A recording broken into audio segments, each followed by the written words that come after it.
billionaire marries an ugly maid for revenge, but on their wedding night he discovers a secret. The soft hum of the morning breeze whispered through the Phoenix cemetery as Patrick Wood stood frozen, his polished shoes rooted to the gravel path. 20 feet ahead, a young woman knelt before Cynthia's grave, carefully arranging a bouquet of white daisies. His daily ritual of visiting his wife's resting place, a routine maintained for 22 years, had never been interrupted until now. "Mama, are these flowers pretty enough?" A small boy's voice pierced the silence, his dark curls bouncing as he crouched beside the woman. The child couldn't have been more than 4, yet something about his innocent question made Patrick's chest tighten. The woman, slim, with dark hair cascading down her back, reached out to smooth the boy's curls. "They're perfect, Michael." Just perfect. Her voice carried a hint of exhaustion, but there was an undercurrent of determination that Patrick found oddly familiar. He watched as she traced the letters on the headstone. Cynthia Wood, beloved wife. Her fingers lingered on each word, as if trying to extract some hidden meaning. The morning sun cast long shadows across the granite, highlighting the tears that had begun to fall silently down her cheeks. Patrick took an involuntary step forward, the gravel crunching beneath his feet. The sound startled both visitors, and as the woman turned, Patrick felt the air leave his lungs. Those eyes, he knew those eyes. They were Cynthia's eyes, looking back at him from a stranger's face. "I'm sorry," she stammered, quickly rising and pulling Michael close. "I didn't mean to intrude. Her voice trailed off as she noticed the fresh bouquet of lilies and lavender in Patrick's hand, Cynthia's favorites. "You're him, aren't you?" she whispered. "Mr. Wood, I've been trying to find." But before she could finish, Michael broke free from her grasp and ran toward Patrick, his small face bright with curiosity. "Why do you bring flowers too? Did you know the lady in the picture?" The question hung in the air like morning mist, heavy with unspoken implications. Patrick looked from the boy to the woman, then to the photograph on the headstone, Cynthia's smiling face, forever frozen in time. The bouquet in his hand suddenly felt like it weighed 1,000 pounds. "Michael, come back here," the woman called, her voice trembling. But as she reached for her son, a piece of paper slipped from her pocket, landing face up on the grave. It was a birth certificate, yellowed with age, with the name Cynthia Wood clearly visible. The pristine marble floors of the Phoenix mansion echoed with emptiness as Patrick Wood's footsteps reverberated through the vast space. The morning light filtered through floor-to-ceiling windows, casting long shadows across the immaculate furniture that hadn't been moved in years. Every surface gleamed with an almost surgical precision, a testament to the housekeepers who maintained the space that Patrick rarely occupied. At 62, Patrick had built his life around routine and solitude. The successful real estate developer had amassed considerable wealth, but his mansion stood as a monument to loss rather than achievement. Family photos were conspicuously absent from the walls, replaced by abstract art that matched the cold, modern decor. The only personal touch was a small silver frame on his desk, Cynthia's smile captured in their last summer together, 22 years ago. The grandfather clock in the hallway chimed 8, prompting Patrick to adjust his tie with practiced precision. His reflection in the hallway mirror revealed a man aging gracefully, silver temples complementing sharp features, designer suits masking the weight of loneliness he carried. His eyes, once bright with ambition, now held the distant look of someone living in the past. Mr. Wood, his housekeeper, Mrs. Martinez, appeared with his morning coffee. The Thompson Foundation called again about their orphanage fundraiser. Patrick's jaw tightened. "Tell them what I always say, I don't support institutions that profit from children's misfortune." His voice carried the edge of personal conviction, though few knew its source. The local press had labeled him the child advocate after his numerous campaigns against corrupt orphanages, but none understood the depths of his opposition. Mrs. Martinez hesitated, then added softly, "They mentioned that without funding, 30 children might be displaced by winter. Then they should find proper homes, not warehouses," Patrick replied, turning away to end the conversation. The housekeeper's footsteps faded, leaving him alone with memories he couldn't shake. His morning routine continued with mechanical precision, coffee on the terrace, newspaper untouched beside him, watching neighboring families begin their day. Children's laughter drifted over pristinely maintained hedges. a sound that once filled his own home in dreams never realized. Patrick and Cynthia had planned for a family, but fate had other ideas. Or so he believed. In his home office, Patrick's laptop displayed the latest acquisition proposals for his real estate empire. Phoenix Properties, under his leadership, had become synonymous with luxury development. Yet his greatest project remained personal, a network of private investigators maintaining constant surveillance on orphanages across Arizona. Every report of misconduct, every whisper of abuse fueled his mission to shut them down. The morning's newspaper headline caught his eye: "Local orphanage faces closure after Wood investigation." The article detailed his latest victory, exposing financial misconduct at St. Mary's Home for Children.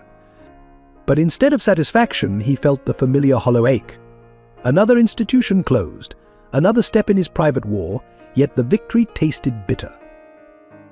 His phone buzzed with messages from board members and society friends, all seeking his presence at charity galas and social functions. Patrick ignored them all. His social calendar remained deliberately empty, save for one daily appointment visiting Cynthia's grave at sunset. The only variation in 22 years had been the colors of flowers he brought, always her favorites, lilies and lavender. The mansion's silence was interrupted by the distant sound of construction, another luxury development rising under his company's direction. Patrick stood at the window, watching workers lay the foundation of what would become Phoenix's newest high-rise. Building things was easier than fixing them, creating easier than healing. He'd learned that lesson the hard way. In his private study, a wall of files documented his crusade against the orphanage system. Each folder contained stories of neglect, abuse, and corruption. But beneath them all lay a personal file. He rarely opened newspaper clippings from 22 years ago, when Cynthia's car had veered off Mountain Pass Road. The official report called it an accident. Patrick had never quite believed that. Lunch arrived precisely at noon, served on fine china that made every meal feel like a formal occasion. Patrick ate mechanically, barely tasting the expertly prepared food. His gaze drifted to the empty chairs surrounding his massive dining table. Chairs that should have held family, laughter, life. Instead, they sat as silent witnesses to his solitude. The afternoon sun cast warm light through the study's windows as Patrick reviewed charitable donations, all carefully selected to support children's causes, none involving orphanages. His personal fortune had grown substantially, yet he lived modestly, channeling resources into his private mission. The press called him philanthropic. He considered it penance for failures he couldn't name. As evening approached, Patrick prepared for his daily visit to the cemetery. His driver, James, knew the route by heart, the same paths, the same turns, leading to the same quiet corner where Cynthia rested. The routine had become a ritual, a way of holding on to something that had slipped through his fingers 2 decades ago. "The usual stop for flowers?" Sir James asked, though he already knew the answer. "Yes," Patrick replied, his voice carrying the weight of years of identical exchanges. The florist on 5th Street kept fresh lilies and lavender ready each evening. Another small piece of his carefully constructed routine. The sun began its descent as Patrick's car wound through Phoenix's streets. From his window, he watched families heading home, children with backpacks, couples walking hand in hand. All the simple moments of connection he'd walled himself away from, building his fortress of wealth and influence instead. Tomorrow would bring more acquisitions, more investigations, more carefully maintained distance from the world. But tonight, as the car approached the cemetery gates, Patrick couldn't shake the image of the woman he'd seen that morning, the one with Cynthia's eyes. For the first time in 22 years, his routine felt fragile, like a thread about to snap. Gloria Parker's small apartment kitchen was bathed in pre-dawn light as she counted coins on the worn Formica countertop. Each quarter, dime and nickel represented another piece of her dwindling hope. The electricity bill lay unopened beside her, its red final notice stamp visible through the thin envelope. Mama Michael's sleepy voice drew her attention. Her 4-year-old son stood in the doorway, clutching his beloved stuffed elephant, dark curls tousled from sleep. "Is it breakfast time?" Soon, baby Gloria smiled, quickly sweeping the coins into her purse. At 28, she carried herself with a quiet dignity that belied her circumstances. Her dark hair was neatly pulled back, her waitress uniform pressed despite its age, every detail carefully maintained to hide their struggle from Michael's young eyes. The walls of their modest two-room apartment told their story in silent details. Michael's artwork displayed with pride, a collection of library books instead of toys, and a single photograph of Gloria holding newborn Michael in the hospital. There were no family photos, no generations of memories. Her history began and ended with her son. "Miss Parker," a voice called through the thin walls, accompanied by a sharp knock. "Rent's due today, no exceptions this month." Gloria's hands trembled slightly as she called back. "I'll have it this afternoon, Mr. Rodriguez." After my shift, she'd been picking up extra hours at the diner, but tips had been slow, and Michael's recent doctor's visit had depleted their emergency fund. The sound of retreating footsteps brought temporary relief, but the knot in her stomach tightened. She'd been here before the precarious edge of losing everything. The orphanage had taught her resilience, but single motherhood tested her limits daily. As she prepared Michael's breakfast toast with the last of their peanut butter, Gloria's mind wandered to the folder hidden in her bedside drawer. Inside lay the few fragments of her identity: a birth certificate with Cynthia Wood's name, documentation from Phoenix Children's Home, and newspaper clippings she'd gathered over years of searching. "Mama, can we go to the park today?" Michael asked, carefully eating his toast to catch any falling crumbs. He'd learned young to make things last. "Not today, sweetheart. Mama has to work." Gloria kissed his forehead, inhaling his sweet morning scent. "Mrs. Henderson will watch you, and maybe we can go tomorrow." The guilt was familiar: every no, every missed moment, every time she had to leave him with neighbors while working double shifts. But Michael never complained, showing a resilience that both broke her heart and filled her with pride. At Phoenix Children's Home, Gloria had learned early to suppress her needs, to become invisible. The memories surfaced: unbidden cold dormitories, strict routines, the constant reminder that she was unwanted. Sister Agnes's voice still echoed in her nightmares: ungrateful children don't deserve families. The diner where Gloria worked sat between luxury condominiums and office buildings, serving businessmen who never quite met her eyes. She'd learned to be efficient, pleasant, but not memorable, collecting tips that might mean the difference between groceries and hunger. "Order up," the cook's voice snapped her back to reality. Gloria balanced plates with practiced ease, serving perfect strangers while her own son ate meals at other people's tables. The irony wasn't lost on her. During quiet moments, she'd watch families in the diner, mothers with children, fathers stealing bites from their kids' plates, the easy affection she'd never known. The ache was constant, a hunger deeper than any physical need. Her search for Cynthia Wood had begun in earnest after Michael's birth. Something about holding her own child had awakened a desperate need to understand her origins. Library computers became her sanctuary during lunch breaks, each search bringing new possibilities and disappointments. The Phoenix Children's Home records had been frustratingly vague: a mother's name, a birth date, and pages of bureaucratic documentation that told her nothing about who she was or why she'd been left there. Every attempt to access more information had been met with institutional resistance. "You're lucky anyone wanted you at all," Sister Agnes had told her once. After catching teenage Gloria searching through office files, the words had cut deep, planting seeds of doubt that still flourished in her darkest moments. Yet Gloria persisted. Each paycheck, after rent and necessities, she set aside a few dollars for her search fund. The private investigator she'd consulted had charged too much for too little information, but she couldn't give up. Michael deserved to know his history, even if it was built on abandonment. The discovery of Cynthia Wood's grave had been accidental, a random search result that led her to Paradise Valley Cemetery. The first visit had left her trembling, standing before a stranger's headstone that might hold the key to her identity. Her co-workers at the diner didn't know about her search. They saw only a hard-working single mother, reliable for extra shifts and never complaining. The regular customers left decent tips, enough to keep hope alive, but never enough to get ahead. Gloria had learned to live in the spaces between paychecks, between hope and despair, between the life she had and the one she dreamed of giving Michael. Each night, after tucking him in, she'd sit by their apartment window, watching the lights of Phoenix's wealthy neighborhoods glitter in the distance. The folder of clippings and documents grew thicker over the years. Each new piece of information, no matter how small, felt like a victory. She'd learned that Cynthia Wood had been married to Patrick Wood, a prominent real estate developer. The newspaper articles painted a picture of wealth and influence that seemed impossible to reconcile with abandoning a child. Today's visit to the grave had been different. Seeing Patrick Wood in person, his shocked expression, the flowers in his hand had made everything suddenly, terrifyingly real. The careful distance of her search had collapsed in an instant.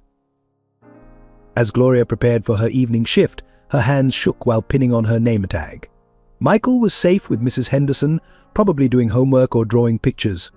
She touched the birth certificate in her pocket, her anchor to a truth she was only beginning to understand. The diner's evening crowd brought the usual chaos of orders and demands, but Gloria's mind kept returning to the cemetery, to Patrick Wood's face, to the possibility that her life's mystery might finally have answers, even if they weren't the ones she wanted to hear.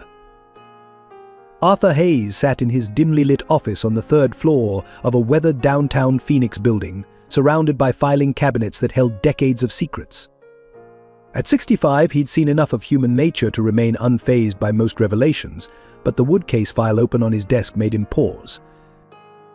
Through his dusty window, the evening sun cast long shadows across newspaper clippings, photographs, and handwritten notes about Cynthia Wood's final days. 22 years as Patrick Wood's private investigator had taught him when to dig deeper and when to let sleeping dogs lie. This case straddled that line precariously.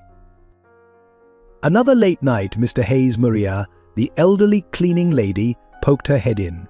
She'd been maintaining the building since before Arthur opened his practice, and her presence was as much a part of the office as the creaking floorboards and the perpetual scent of coffee. "Just reviewing an old case, Maria," he replied, his voice gravelly from years of cigarettes he'd quit too late. "Sometimes the past doesn't stay buried." The Wood case had always bothered him. Cynthia's accident had been too neat, too perfectly tragic. Now, with Gloria Parker's emergence, pieces were shifting into focus that Arthur wasn't sure Patrick was ready to face. Across town, in a modest ranch house with a well-tended garden, Mrs. Henderson prepared dinner while Michael worked on his drawings at her kitchen table. At 72, she'd become an unexpected grandmother figure to the boy, filling gaps she recognized from her years as a social worker. "What are you drawing, dear?" she asked, stirring a pot of soup that would provide leftovers for Gloria to take home. "Mama and the man with the flowers," Michael replied, his small hands carefully gripping a blue crayon. He looked sad, like Mama sometimes does. Mrs. Henderson glanced at the drawing stick figures standing before what appeared to be a grey rectangle. She'd heard enough from Gloria over late-night conversations to understand the significance of the cemetery visit. Her heart ached for both mother and child.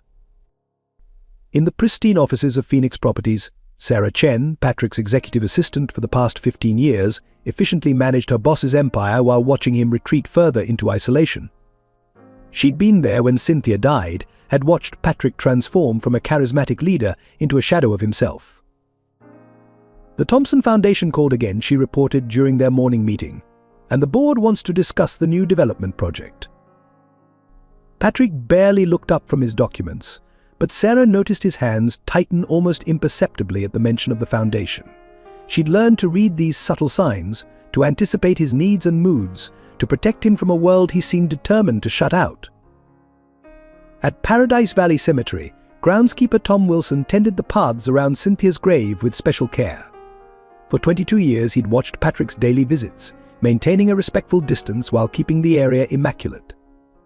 The recent appearance of the young woman and child had sparked his curiosity, but years of working among the dead had taught him discretion. "The flowers are fresh again," he remarked to his apprentice, Jason. "Mr. Wood never misses a day." Mason Parker's presence lingered only in old photographs and faded documents. His death in a car accident the day after Cynthia's had been relegated to a small newspaper article, overshadowed by the prominent coverage of Mrs. Wood's passing. Yet his final letter, sealed and stored in Arthur Hayes's files, held truths that could shatter carefully maintained facades. The ghost of Sister Agnes still walked the halls of Phoenix Children's Home, though she'd been dead for 5 years.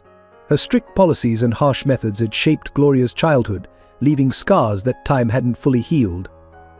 Current staff spoke of her in whispers, some defending her discipline, others acknowledging the damage done.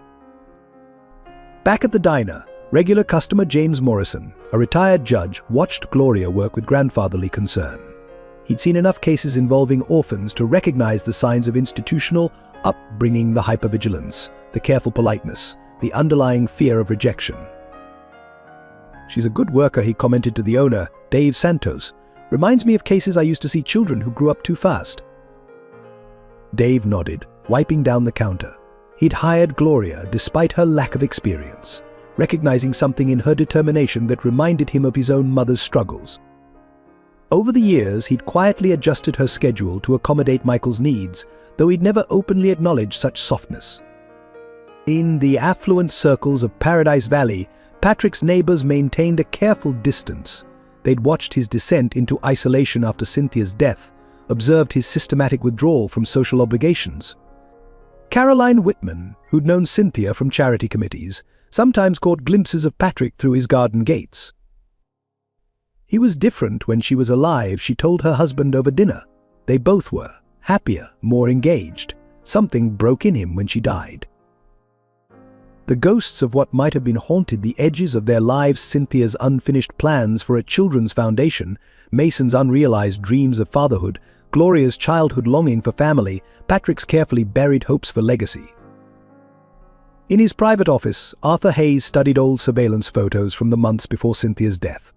Her secret meetings with Mason, the visits to lawyers, the careful withdrawals from private accounts, all pointing to a woman preparing for something drastic. The weight of these secrets had aged him, knowing when they finally emerged, the impact would ripple through countless lives. Mrs. Martinez continued her quiet maintenance of Patrick's mansion, dusting photographs he never looked at, preserving spaces he rarely entered. She'd worked for the Woods before Cynthia's death, remembered the sound of laughter in halls that now echoed only with silence. Michael's influence had begun to spread beyond his immediate circle. His teachers noticed his unusual empathy, his ability to connect with other children from difficult backgrounds. Mrs. Henderson's neighbors grew accustomed to his presence, his innocent questions and uninhibited joy providing a counterpoint to adult concerns.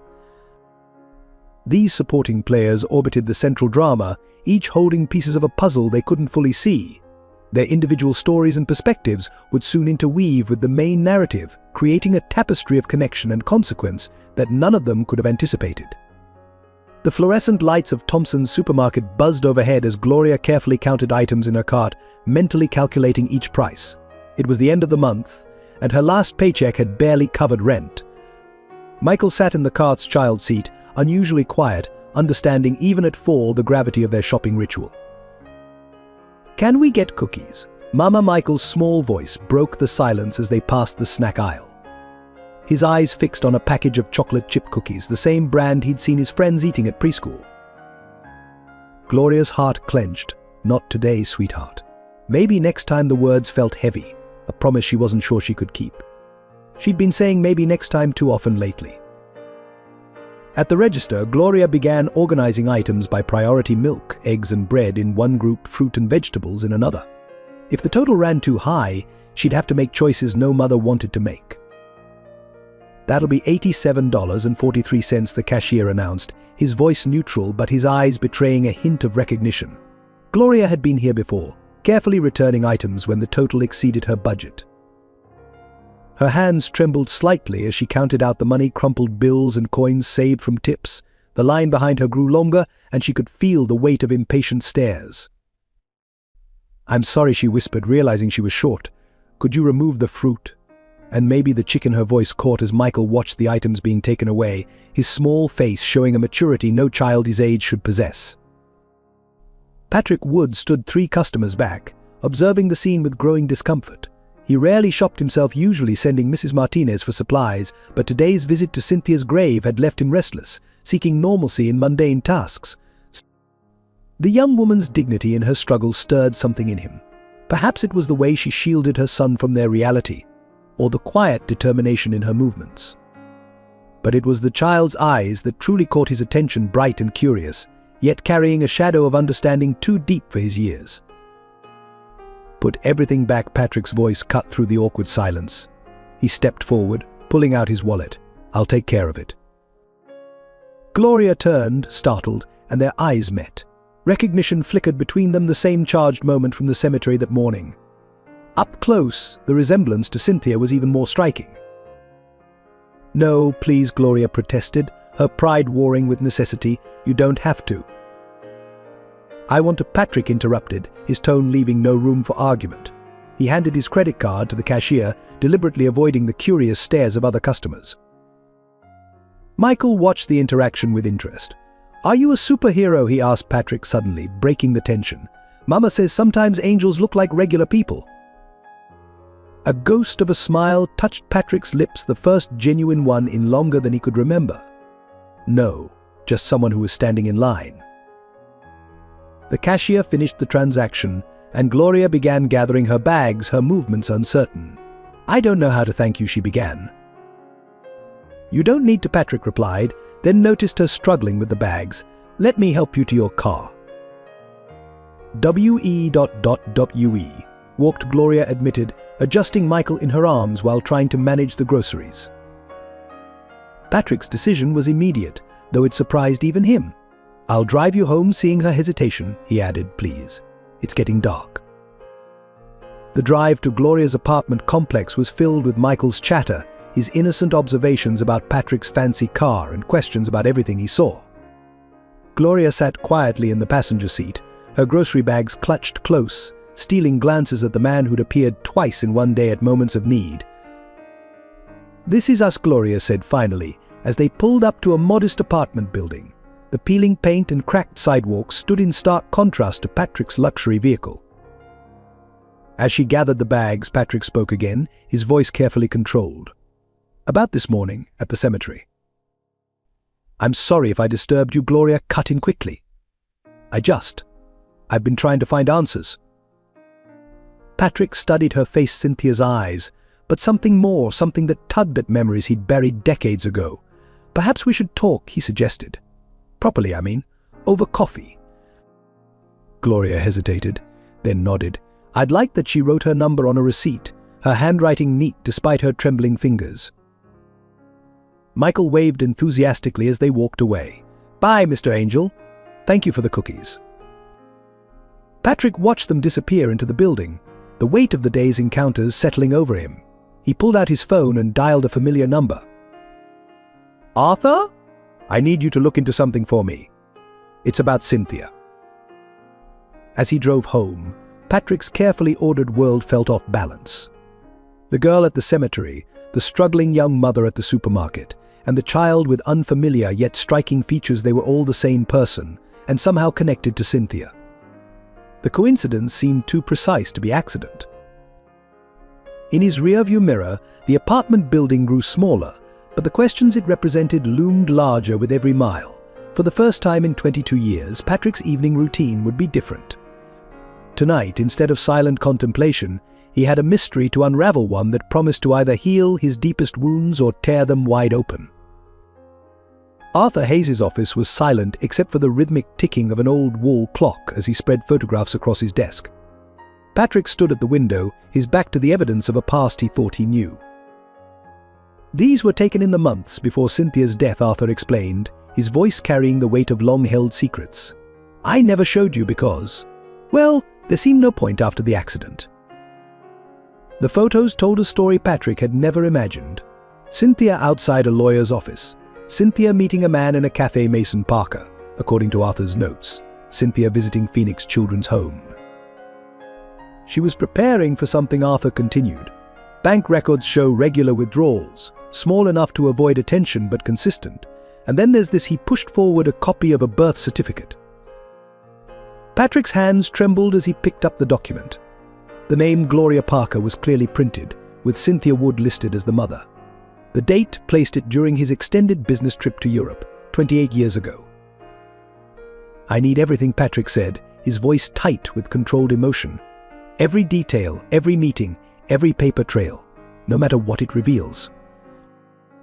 Arthur nodded gravely. "You should know Mason Parker died the day after Cynthia. Another car accident, on his way to the hospital after hearing about her crash."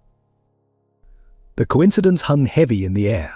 Patrick sank into a chair, the weight of implications pressing down on him.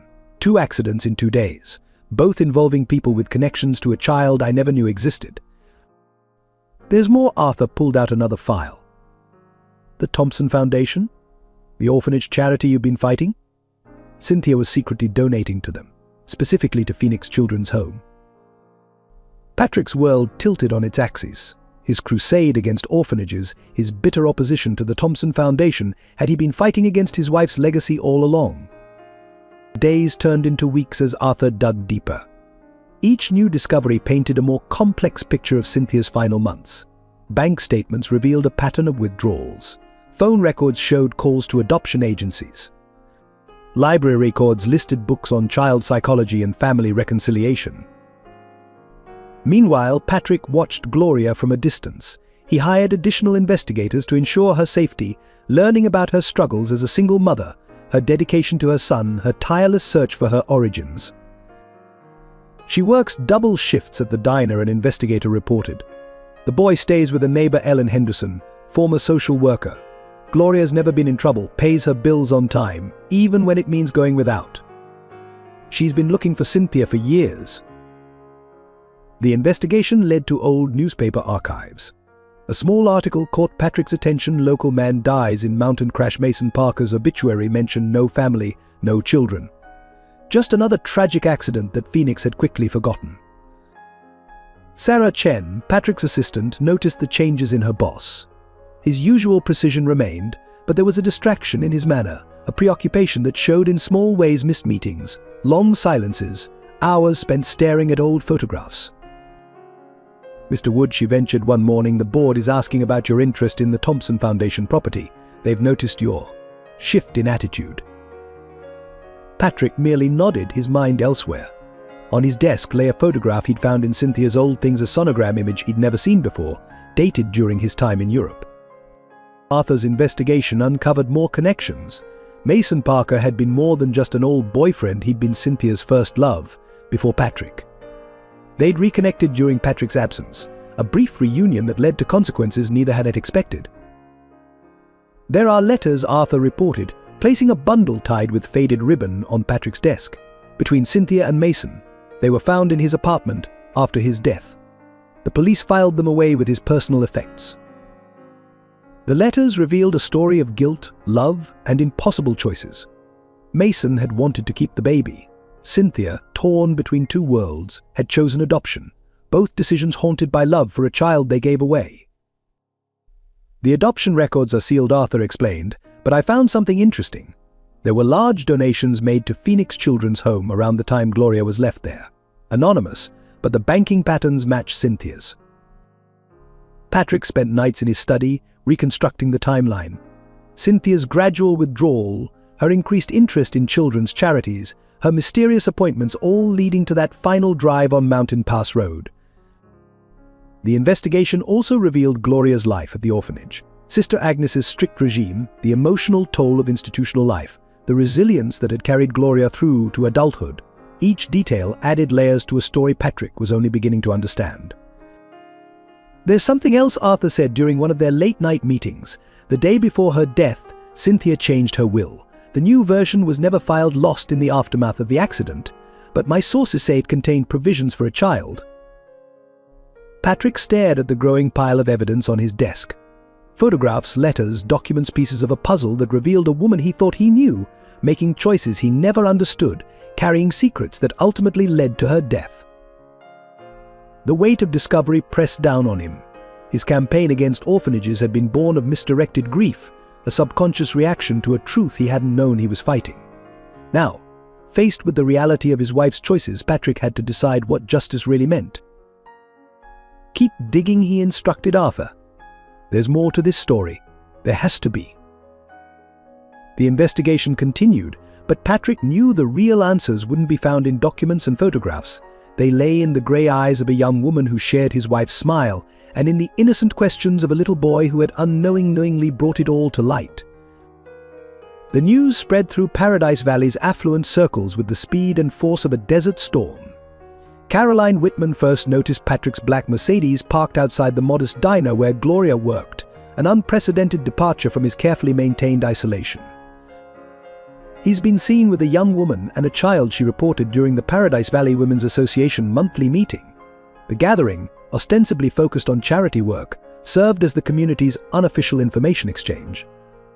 My sources say she's a waitress, of all things, and there's talk about a connection to Cynthia.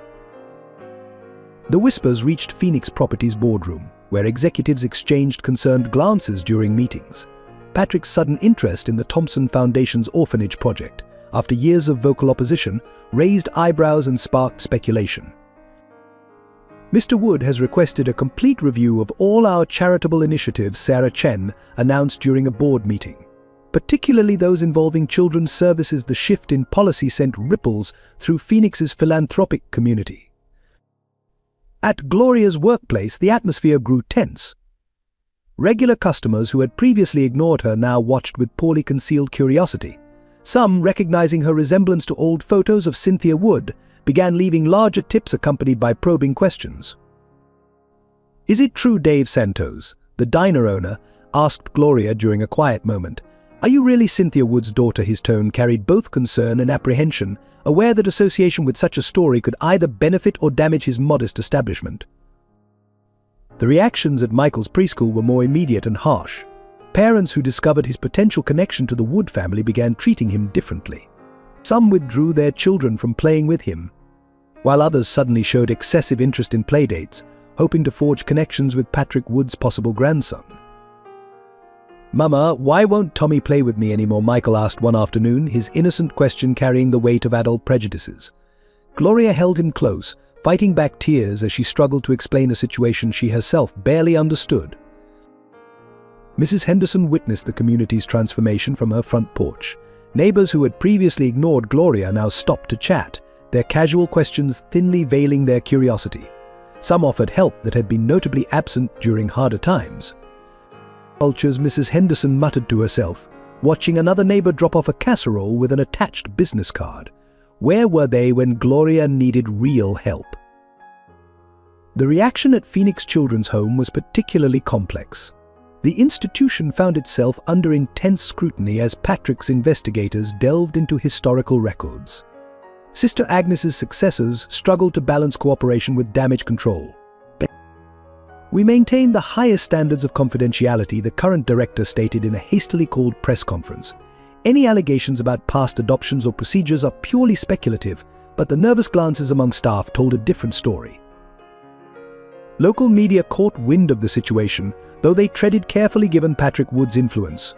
The Phoenix Herald ran a carefully worded article titled "Local Philanthropist Reconsiders Stance on Children's Charities," while smaller publications speculated more openly about the reasons behind Patrick's changed perspective.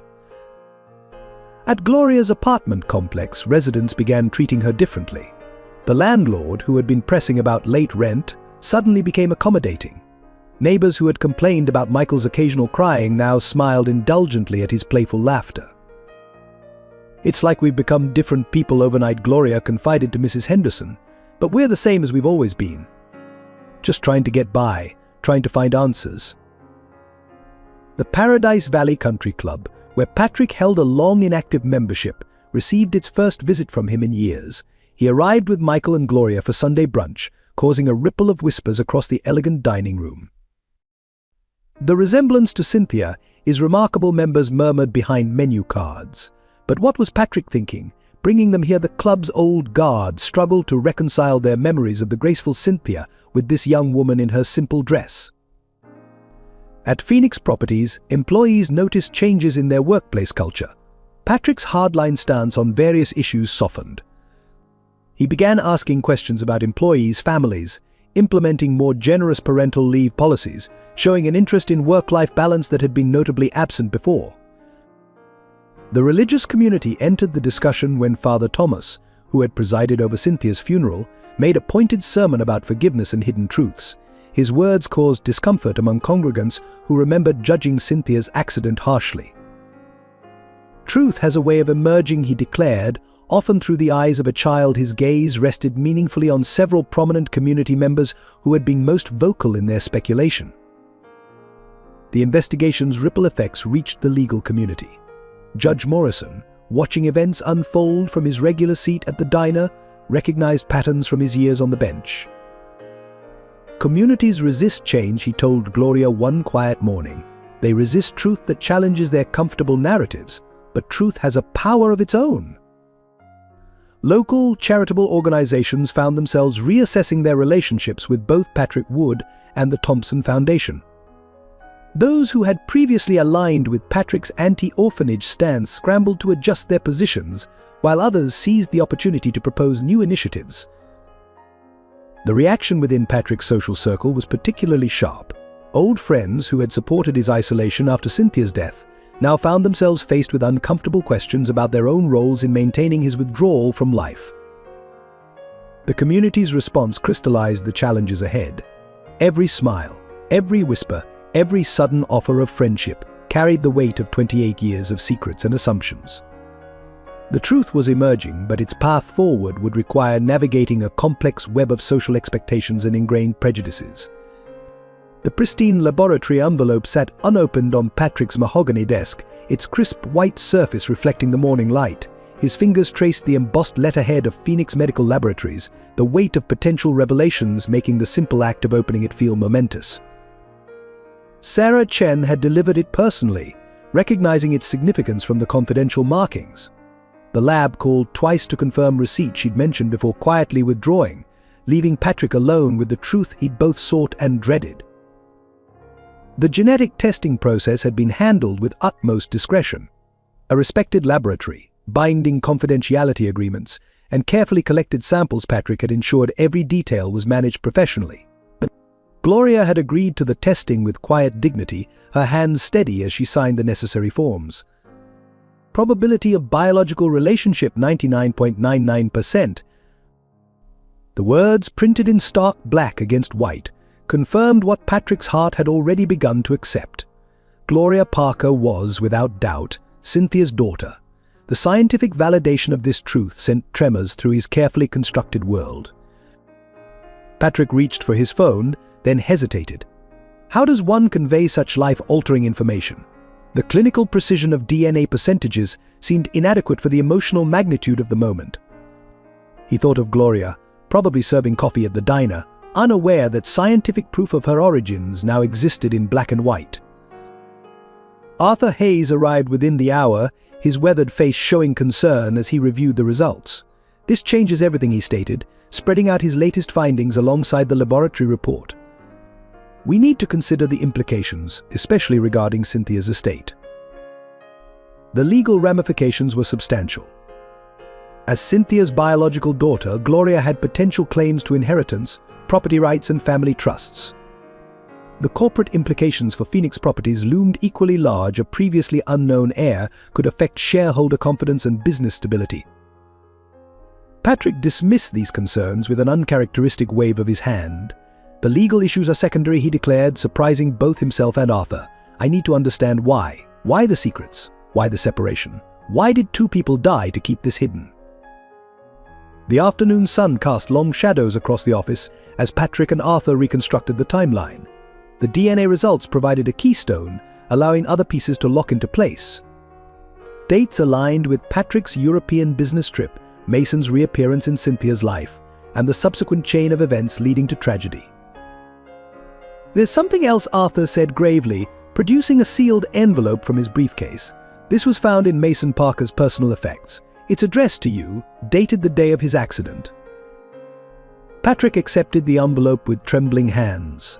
The paper had yellowed slightly with age, but Mason's handwriting remained clear and urgent. Patrick. By the time you read this, I'll likely be gone. The truth about Gloria deserves to be known. Cynthia's accident wasn't an accident at all. She couldn't bear the guilt of our choices, the weight of separation. Your family's pressure, their threats to destroy both our reputations, drove her to desperation. I'm following her into darkness, but Gloria deserves light. Find her. Protect her. Give her what we couldn't. Mason. The letter dropped from Patrick's fingers, floating to the desk like a fallen leaf. The implications of Mason's words struck him with physical force. His family, the Woods' well-maintained facade of propriety, had played a role in this tragedy. I've confirmed certain elements, Arthur added quietly. Your father's private investigators were tracking both Cynthia and Mason in those final weeks. There were phone calls, meetings, implied threats about scandal and inheritance. Patrick's mind raced through memories of his father's unusual interest in Cynthia's accident, the family's swift actions to handle all arrangements, their increased control over his life in the aftermath of her death. What he'd interpreted as support had been surveillance and manipulation. The intercom buzzed, Sarah's voice breaking through his revelations. "Mr. Wood? Gloria Parker is here. She's asking about the test results." Time seemed to freeze. Patrick looked at the scientific validation of kinship on his desk, at Mason's devastating letter, at the accumulated evidence of decades of deception. How could he share this burden of truth? Gloria entered the office with characteristic quiet grace, Michael holding her hand. The boy's presence, unexpected but somehow appropriate, added poignancy to the moment. He immediately went to Patrick, climbing onto his lap with the easy trust of childhood. "The results?" Gloria asked simply, her composure masking the tremor in her voice. Patrick gestured for her to sit, aware of the weight of this moment. "You are Cynthia's daughter," he confirmed, watching emotions play across her face. "But Gloria, there's more, much more." Over the next hour, Patrick shared the accumulated discoveries: Mason's letter, the family's involvement, the tragic truth behind 2 deaths. Gloria listened in silence, one hand clasping Michael's, the other pressed against her mouth as the magnitude of the revelations washed over her. "They killed them," she whispered finally. "Your family's actions drove them to their deaths. All to avoid scandal, to protect reputation." Patrick nodded heavily. The Woods' precious legacy. Built on secrets and lies, he looked at Michael, innocently playing with paper clips on his desk. But legacies can be rebuilt. Truth can heal what lies have broken. The DNA results had opened a door that couldn't be closed. The scientific certainty of genetic connection would force acknowledgement of deeper truths about family, about responsibility, about the cost of pride and the price of redemption. As the sun set over Phoenix, casting the office in amber light, 3 generations sat together: Patrick, Gloria, and Michael, united by a truth confirmed in percentages, but measured in heartbeats. The paper that proved their connection seemed almost unnecessary now, overshadowed by the stronger bonds of understanding and shared pain. Arthur Hayes' office seemed smaller than usual as he carefully removed the contents of a weathered evidence box, labeled Parker, M. Personal effects. The late afternoon sun cast long shadows over photographs, documents, and a leather-bound journal that had remained sealed for over 2 decades. Mason kept meticulous records, Arthur explained, handling the journal with reverence. This was recovered from his car after the accident. The police filed it away as evidence, but no one ever read it fully. Until now. Patrick sat rigidly in his chair as Arthur opened the journal to its final entries. The handwriting was precise, almost architectural, fitting for a man who had once dreamed of designing buildings before life led him down different paths. "My dearest Gloria," the entry began, dated the day of Cynthia's death. "By the time anyone reads this, the truth I've carried will have already claimed 2 lives. But you deserve to know your story, even if I won't be there to tell it." Mason's account unfolded like a tragedy in carefully penned paragraphs. He described meeting Cynthia in college, their young love, and their forced separation by the Wood family's influence. Years later, during Patrick's extended European business trip, they had reconnected briefly, a chance encounter that led to unexpected consequences.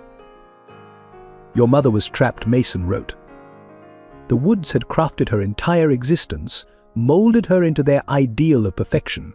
When she discovered her pregnancy, they presented her with an impossible choice: give up the child quietly or face complete isolation, not just her ruin, but the destruction of everyone she loved. The journal detailed clandestine meetings, desperate plans for escape, and ultimately, the heart-wrenching decision to place Gloria in the orphanage. Cynthia had chosen Phoenix Children's Home specifically because Sister Agnes, despite her harsh reputation, was known for her discretion. The Woods orchestrated everything. Mason's words continued, and their investigators followed out every move. They intercepted letters, monitored phone calls, even manipulated hospital records. Your mother tried to leave you money, Gloria's secret accounts that would give you a future, but they found those too. Patrick's hands clenched as he read about his family's systematic destruction of every path Cynthia tried to create for her daughter. The Woods' influence had reached into every corner of Phoenix, ensuring their secret remained buried. The day before her death, Cynthia called me, Mason wrote. She had decided to tell Patrick everything. She couldn't bear the weight of separation any longer. She had prepared documents, gathered evidence, even written a new will, but she never made it to their meeting. The next pages contained detailed evidence photographs of surveillance teams, copies of intercepted letters, records of bank transactions. Mason had assembled a comprehensive case against the Wood family's manipulation. I followed her that night, the journal continued. I watched her car leave the city, heading for Mountain Pass Road. I saw the black sedan that followed her. When her car went over the edge, I knew. The Woods had silenced her permanently rather than risk their reputation. Patrick stood abruptly, pacing the office. My father, he said hoarsely. He told me he'd handled all the accident investigations, said he wanted to spare me the details in my grief. Arthur nodded grimly. Mason's evidence suggests your father's security team was involved. They made it look like break failure, tragic but not suspicious. The final pages of the journal revealed Mason's desperate attempt to preserve the truth.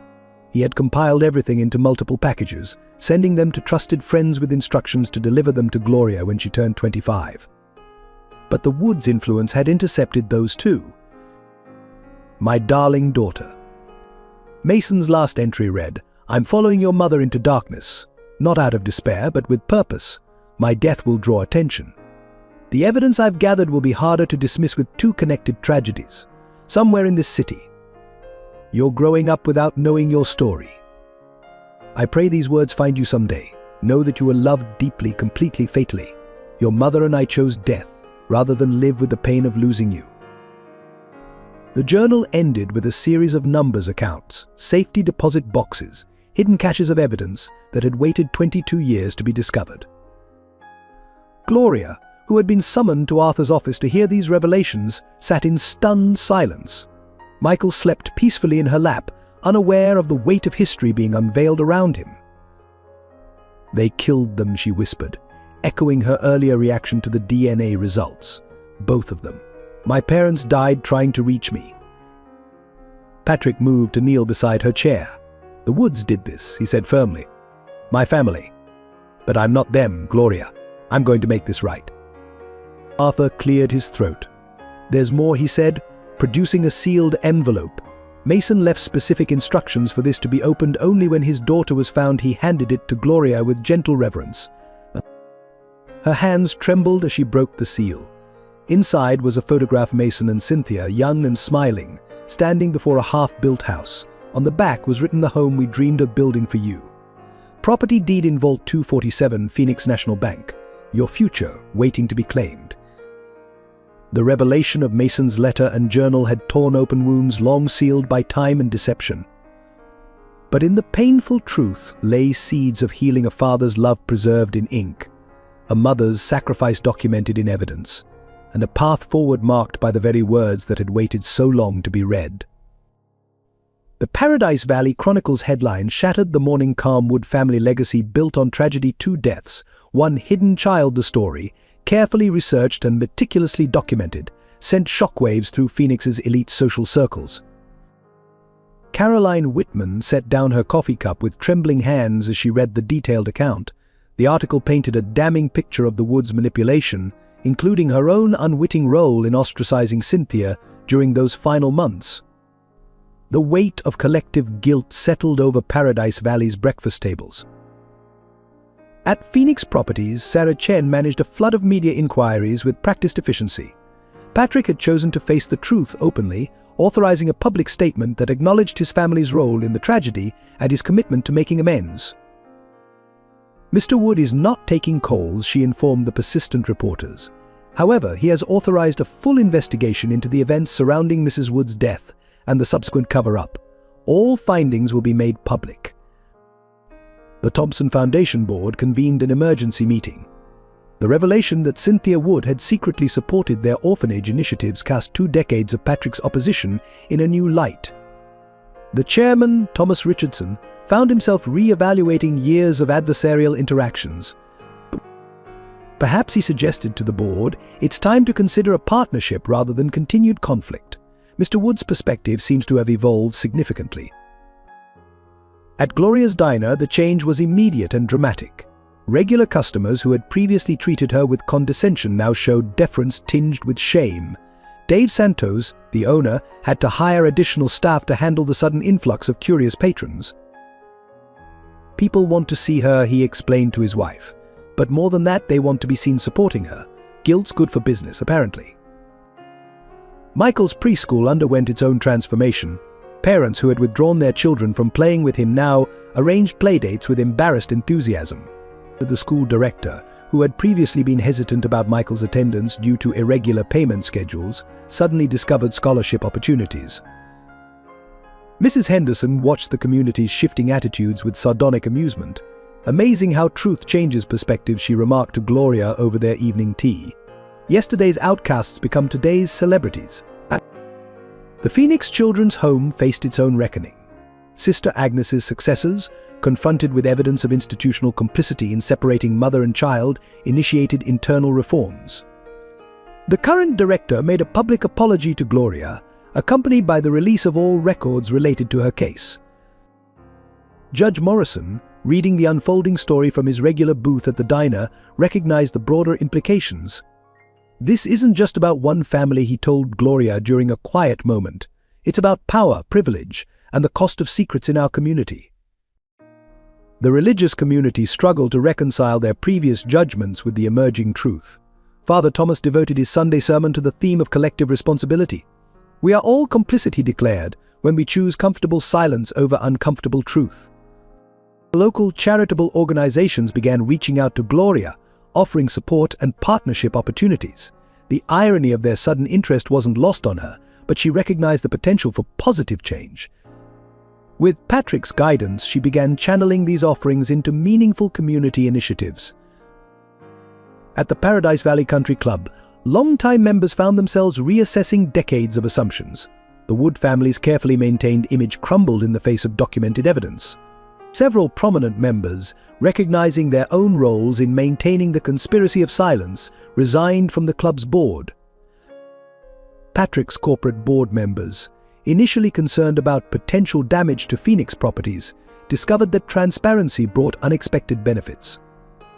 The company's stock actually rose as Patrick's honest acknowledgement of past wrongs and commitment to rectification resonated with investors seeking ethical leadership.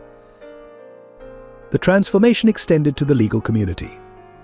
Law firms that had previously represented the Wood family's interests now faced scrutiny over their role in suppressing evidence.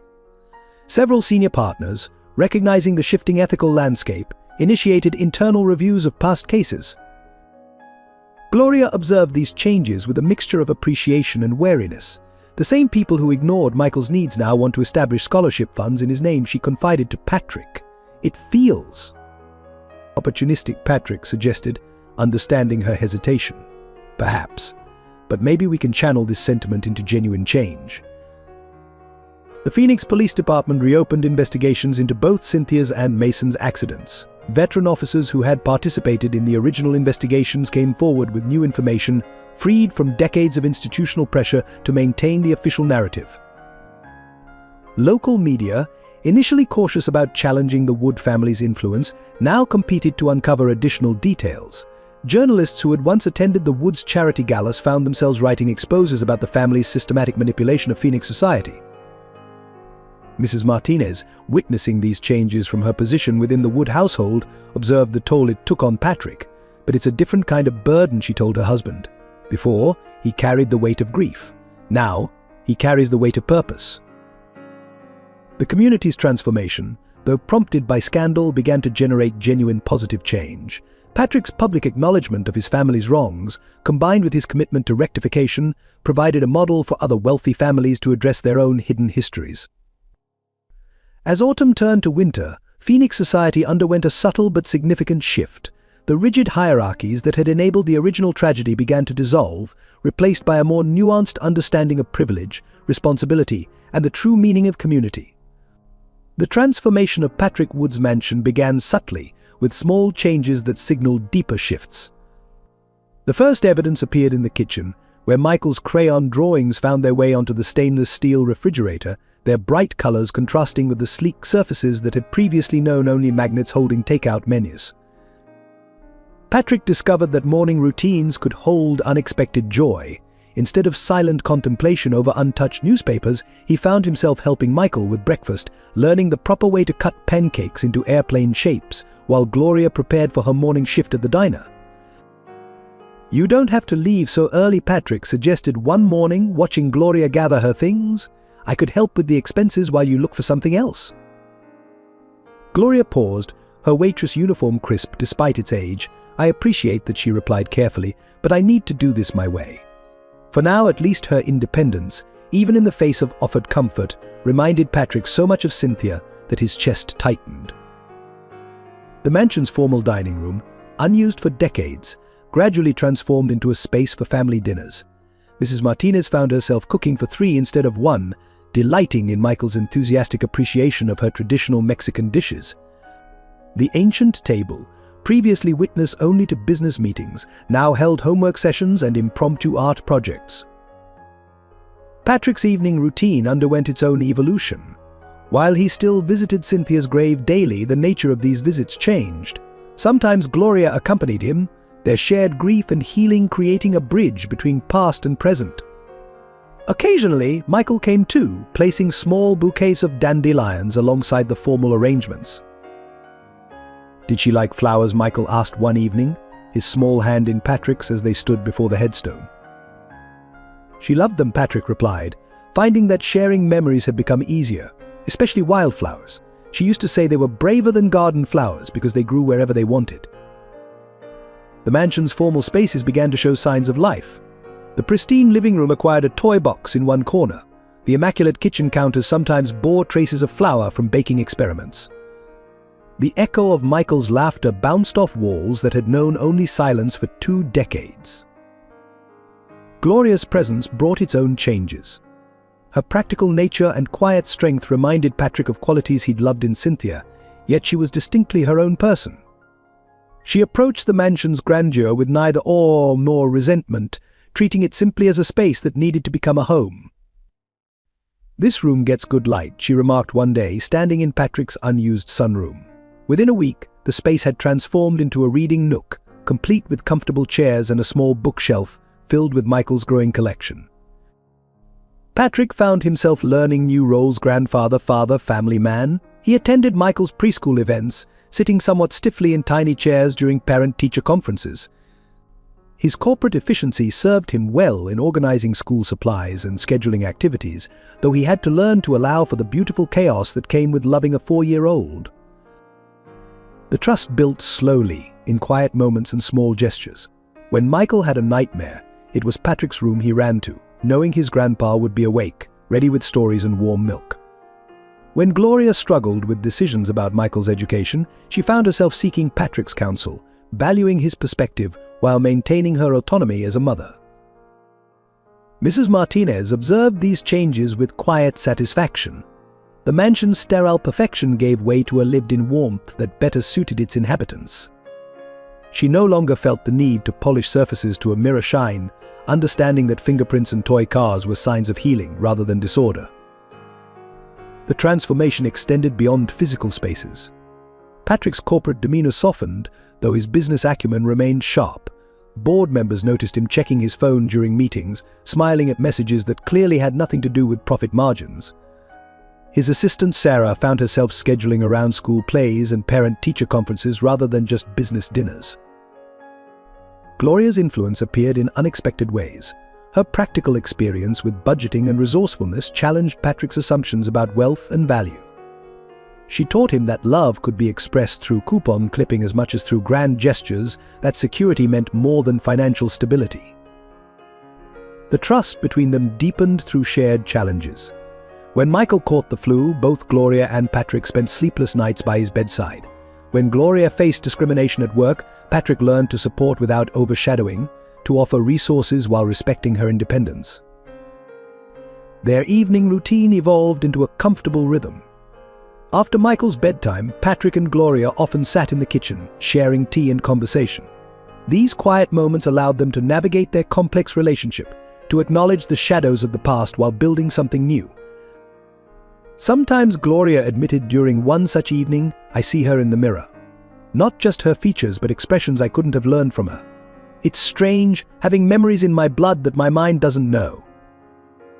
Patrick nodded, understanding the weight of genetic memory. She would have loved you, he said simply.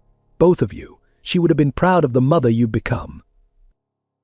The mansion, once a mausoleum to lost dreams, gradually transformed into a sanctuary for new ones. The formal gardens now included a small vegetable patch where Michael learned about growing things. The imposing security gates welcomed a steady stream of playdates and family visits. Trust built between them, not in dramatic moments but in daily choices. In Patrick learning to knock before entering rooms, respecting Gloria's privacy. In Gloria gradually accepting help with Michael's expenses, understanding it came from love rather than obligation. In Michael's unquestioning acceptance of them both, his natural ability to bridge the gaps between past and present. Despite the growing bonds within their unconventional family, challenges emerged that tested their newfound relationships. The first appeared at Gloria's workplace, where her connection to the Wood family had transformed from whispered speculation to confirmed truth. Dave Santos called Gloria into his office one quiet afternoon, his expression uncommonly serious. Some of our regular customers have complained he began awkwardly. They say you're different now, that you act above your station. Corporate clients are requesting different servers. Gloria stood perfectly still, her waitress uniform suddenly feeling like armor. I serve exactly as I always have, she responded, her voice steady despite the tremor in her hands. Nothing has changed except their perception. The incident sparked a larger conversation at home. Patrick, upon hearing about it, immediately offered to help her find a more suitable position. You don't need to work there anymore, he insisted. I can make some calls. That's exactly what they expect, Gloria countered, her chin lifting in a gesture Patrick recognized from Cynthia. They think I'll abandon my responsibilities, forget where I came from, just because I found my family. I won't give them that satisfaction. Michael faced his own struggles at preschool. Children, echoing their parents' prejudices, alternated between excessive attention and cruel exclusion. One morning, he refused to get ready for school, his usual enthusiasm replaced by quiet tears. Tommy said, I'm not really rich because my mom's still a waitress, he confided to Patrick. He said real rich people don't work in diners. Patrick found himself navigating unfamiliar emotional territory, balancing his instinct to protect with the need to help Michael develop resilience. Worth isn't measured in money, he explained, drawing from painful memories of his own family's values. It's measured in how we treat others. The Paradise Valley Social Circle presented its own challenges. Caroline Whitman orchestrated a campaign of subtle exclusion, ensuring Gloria received invitations to charity events but seating her at peripheral tables. The message was clear: acknowledgement wouldn't equal acceptance. At a particularly tense foundation dinner, Gloria overheard whispers about hereditary grace and breeding showing through. Despite circumstances, she maintained her composure throughout the evening, but Patrick found her later in Cynthia's garden, tears finally falling. They're not worth your tears, he said, sitting beside her on the marble bench. I'm not crying for them, Gloria replied. I'm crying for her. Did she face this too? This constant judgment, this need to prove herself worthy of the Wood name. Professional challenges mounted as Gloria's story became public knowledge. Job applications were mysteriously rejected. Interviews ended abruptly when her connection to the Woods emerged. The business community seemed determined to force her into dependency on Patrick's resources. Patrick faced his own set of difficulties. Board members questioned his judgment, suggesting his emotional involvement with Gloria and Michael might compromise his business acumen. Longtime associates began routing decisions around him, citing concerns about his changed priorities. The mansion staff struggled to adjust to their evolving roles. Mrs. Martinez, accustomed to maintaining pristine order, had to reconcile her professional standards with the creative chaos of a 4-year-old. Some staff members resigned, uncomfortable with the mansion's transformation from showpiece to home. Michael's education became another point of contention. Private schools that had initially courted his enrollment now suggested their programs might not be the right fit. The prestigious Phoenix Academy, which had educated generations of Wood children, delayed his application indefinitely. They're worried about scholarship optics, the admissions director explained delicately to Patrick. We wouldn't want Michael to feel different from his peers. Legal challenges emerged as distant Wood relatives contested Patrick's right to share family resources with Gloria. Their attorneys cited trust provisions and inheritance clauses, wielding paperwork like weapons against the growing bonds between Patrick, Gloria, and Michael. Gloria insisted on facing these challenges independently, often to Patrick's frustration.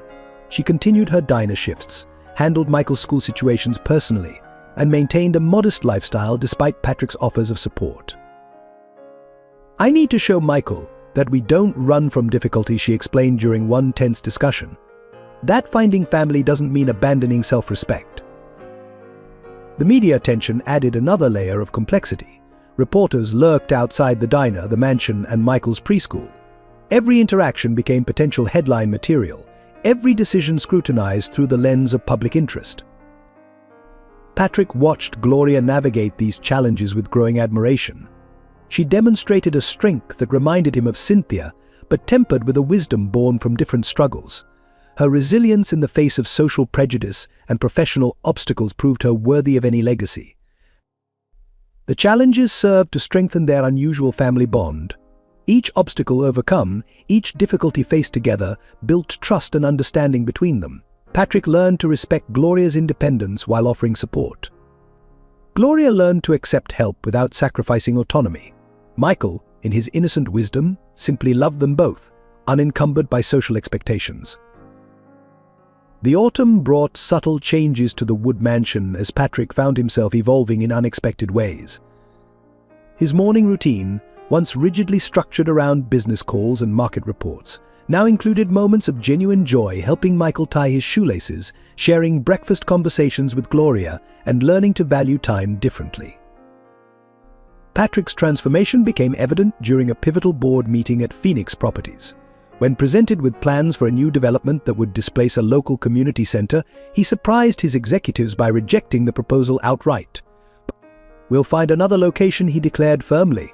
"Profit margins don't justify disrupting children's lives." Gloria's personal growth manifested in quieter ways. She maintained her position at the diner but approached it with renewed purpose, understanding that dignity came from choices rather than circumstances. Her interactions with challenging customers became lessons in grace that she shared with Michael during their evening talks. The relationship between Patrick and Gloria deepened through shared experiences and mutual understanding. During one particularly meaningful evening, as they sorted through Cynthia's old photographs, Patrick found himself sharing stories he'd kept locked away for decades. She loved autumn best, he told Gloria, holding a photograph of Cynthia in the mansion's garden. She said it was when everything showed its true colors. Gloria's quiet attention, her thoughtful questions, helped Patrick realize that healing could come through sharing memories rather than guarding them.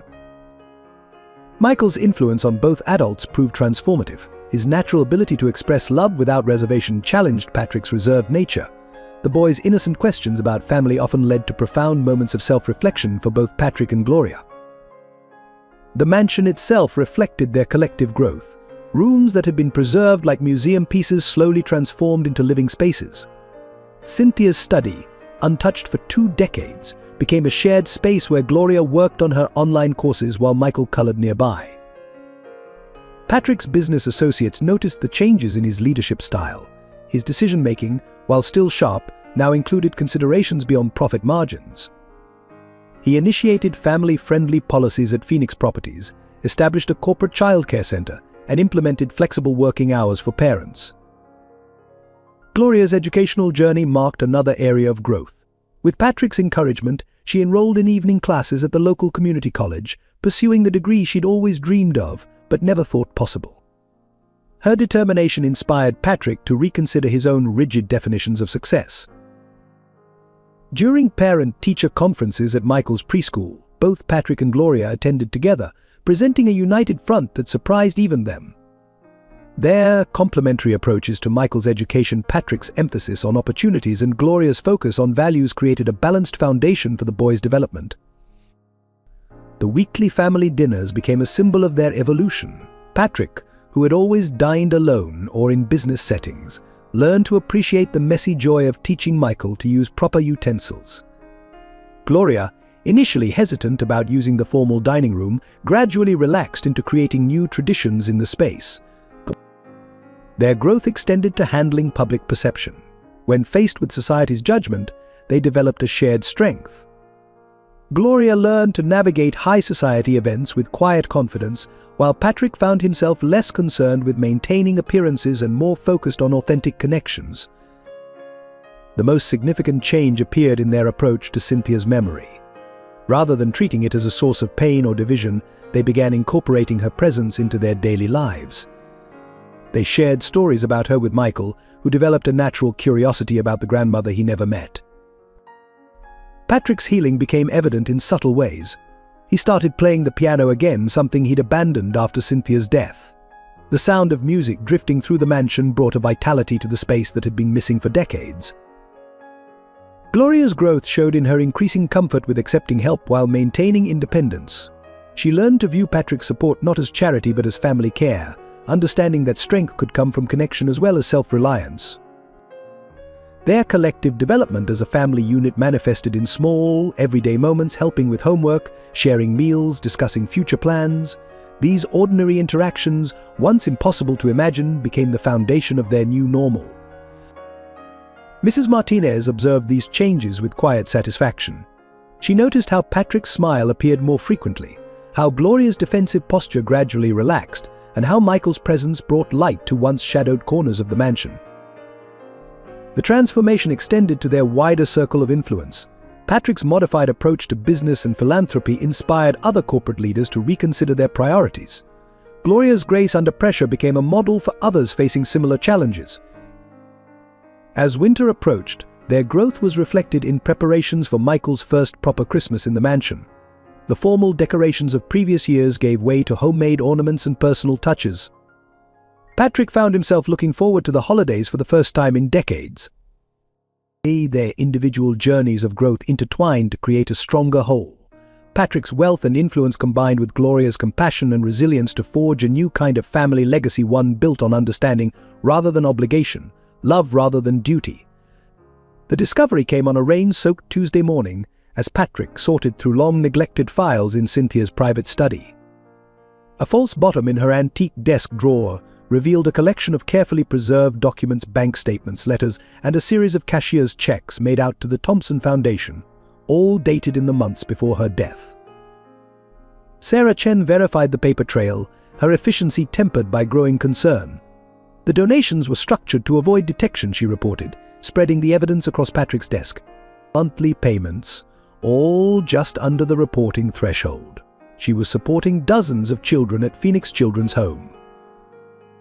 The revelation of Cynthia's secret philanthropy cast new light on her final months. Each check represented a child she'd tried to help, perhaps seeking redemption for the daughter she'd been forced to abandon. The careful documentation suggested she'd planned to reveal everything eventually, but further investigation uncovered a network of support Cynthia had quietly built. Account ledgers showed regular payments to families struggling to maintain custody of their children. Letters from grateful parents, never sent but carefully preserved, testified to Liv's change through her intervention. She was creating an underground support system, Arthur Hayes explained, reviewing the evidence, using Wood family resources to prevent other families from facing the same impossible choices she did. The most significant discovery emerged from a safety deposit box at Phoenix National Bank, untouched since Cynthia's death. Inside lay a manuscript, her personal account of the events leading to Gloria's birth and adoption, written in the weeks before her fatal accident. The manuscript began simply to my daughter, whom I never stopped loving, and to Patrick, who deserves to know the truth about the family he married. Into the pages that followed detailed a systematic campaign of manipulation and control by the Wood family patriarchs. Patrick read through the night, his hands trembling as Cynthia's words revealed the extent of his family's interference. They had monitored her movements, intercepted her communications, and isolated her from potential allies. Her pregnancy with Gloria had given them the leverage they needed for complete control. Gloria joined him the following morning, finding him still in his study, surrounded by evidence of her mother's secret life. Together, they pieced together a narrative of love, sacrifice, and desperate attempts at atonement. "She tried to protect me," Gloria whispered, touching her mother's handwriting. "Even when she couldn't keep me, she tried to make sure other families stayed together." The investigation led them to Mason's old apartment building, now scheduled for demolition. In the basement storage area, behind a loose brick wall, they found a cache of photographs and letters. The images showed Cynthia with a newborn Gloria, precious moments stolen before the forced separation. Mrs. Martinez contributed her own piece to the puzzle, finally sharing observations she'd kept to herself for decades. Mrs. Wood would sometimes stand in the nursery she'd prepared, she revealed. Late at night, when she thought everyone was asleep, she'd hold a small blanket and cry. Michael, with a child's intuitive understanding, began drawing pictures of a woman with angel wings watching over his mother. "That's Grandma Cynthia," he explained to Patrick. "Mama says she's our guardian angel now." The discoveries extended beyond personal artifacts. Financial investigations revealed a trust fund Cynthia had established in Gloria's name, its existence hidden through elaborate legal structures. The account had grown substantially over 2 decades, waiting for its intended recipient. Patrick found architectural plans in Mason's old office files, designs for a family home that would never be built. The drawings showed careful attention to detail: a nursery with morning sun, a garden for children to play, spaces designed for the family life they'd been denied. Among Cynthia's papers, they found draft letters to Patrick, never sent, attempting to explain everything. Each version struggled to convey the impossible choice she'd faced: lose her daughter or watch the Wood family destroy everyone she loved.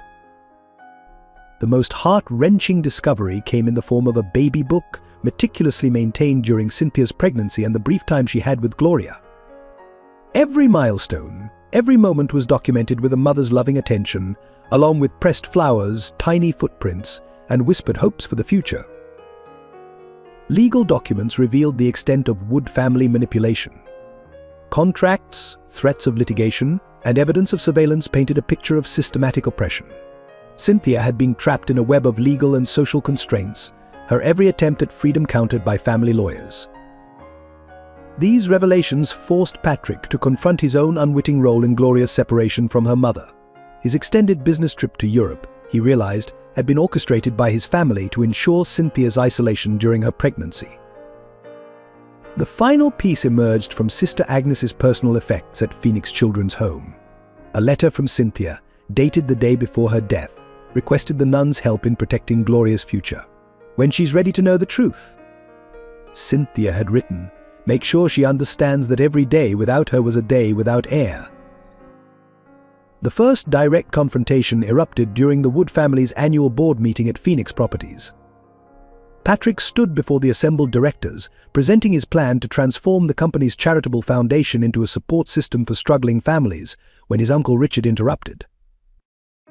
"This emotional crusade has gone far enough," Richard Wood declared, his voice carrying decades of authority. "The girl may have Cynthia's blood, but she doesn't understand our responsibilities. The Wood name carries obligations."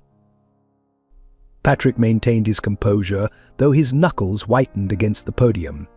"Our only obligation is to right the wrongs our family has perpetuated. Cynthia's death, Mason's accident, they weren't coincidences, and you know it." The boardroom erupted into chaos as decades of carefully maintained facades began to crack. Senior board members, many with their own knowledge of past events, exchanged uncomfortable glances. The younger generation, raised on sanitized family history, watched in growing horror as the truth emerged. At the same time, Gloria faced her own battles at the Paradise Valley Country Club.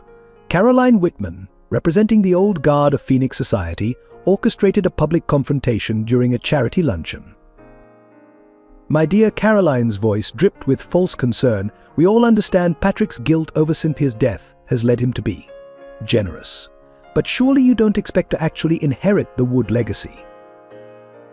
Gloria's response, delivered with quiet dignity, silenced the room. "The only legacy I'm interested in is truth, Mrs. Whitman.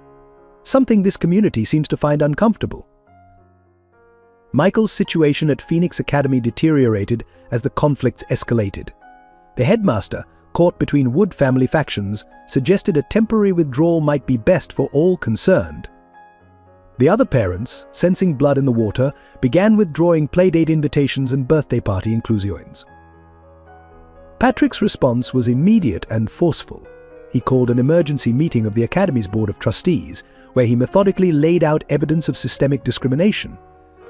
The resulting scandal forced several board members to resign and led to a complete overhaul of the school's admission policies. The legal battles intensified as distant Wood relatives emerged to contest Gloria's claim to any part of Cynthia's estate. Their attorneys filed injunctions, challenged DNA evidence, and attempted to invalidate Patrick's recent changes to his will. They're afraid, Arthur Hayes explained during a strategy session, not just of losing money, but of losing control. The Wood family has maintained power through secrets. Gloria's existence threatens that entire structure. The conflict reached a breaking point during the annual Paradise Valley Charity Gala. Patrick, Gloria, and Michael attended together, presenting a united front that challenged every social convention. The evening's carefully planned seating arrangements collapsed as guests chose sides, creating visible battle lines across the ballroom. Richard Wood attempted one final power play, approaching their table with an offer. "Name your price," he said to Gloria, not bothering to lower his voice. "The Wood family will provide generously for you and the boy if you'll disappear quietly." The silence that followed his words spread through the ballroom like a wave. Gloria stood slowly, her resemblance to Cynthia startlingly clear in that moment. "My mother's life was worth more than your money," she stated. "My son's future is worth more than your reputation."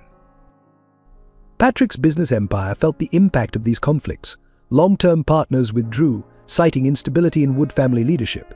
Development projects stalled as permits mysteriously encountered delays.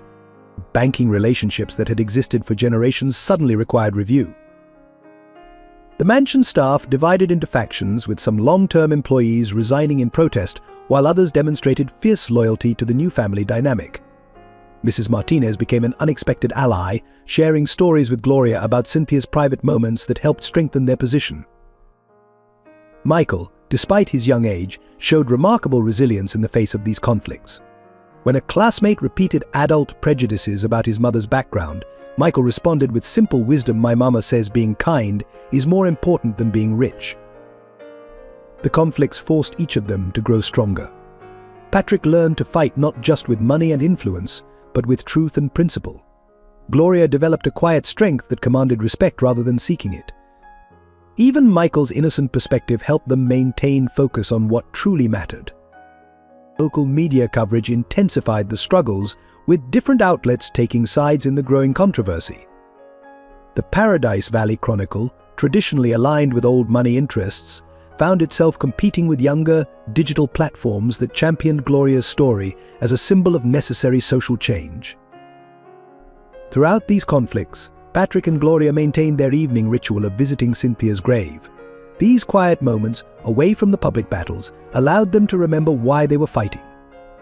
Michael often joined them, placing his small offerings of flowers and drawings alongside their more formal tributes. The resolution began to take shape not through victory in any single conflict, but through persistent truth-telling. Each revealed document, each shared story, each principled stand against old prejudices contributed to a gradual shift in community consciousness. Support for Patrick and Gloria emerged from unexpected quarters as the community began to process the full implications of the Wood family's past actions. Judge Morrison made the first public stand during a prominent Charity Foundation meeting, rising to address the assembled Paradise Valley elite. "I've spent 40 years watching wealth protect itself at the expense of justice," he declared, his judicial authority lending weight to each word. "The Wood family tragedy represents a pattern we can no longer ignore. Today we have an opportunity to correct past wrongs." The Thompson Foundation, led by Thomas Richardson, formed a crucial alliance with Patrick's reform charitable initiatives. Together, they established a comprehensive support system for families facing separation due to economic pressures, effectively implementing the vision Cynthia had outlined in her hidden documents. Sarah Chen mobilized a network of corporate allies, leveraging her decades of business relationships to counter the opposition's financial maneuvers. Major investors, impressed by Patrick's commitment to transparency and social responsibility, began publicly backing Phoenix Properties' new direction.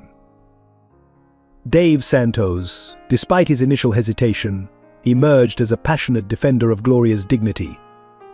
When influential customers attempted to pressure him into terminating her employment, he responded by promoting her to manager and implementing policies to protect all his employees from discrimination. Mrs. Henderson's experience as a former social worker proved invaluable as she helped coordinate support for other families affected by similar situations.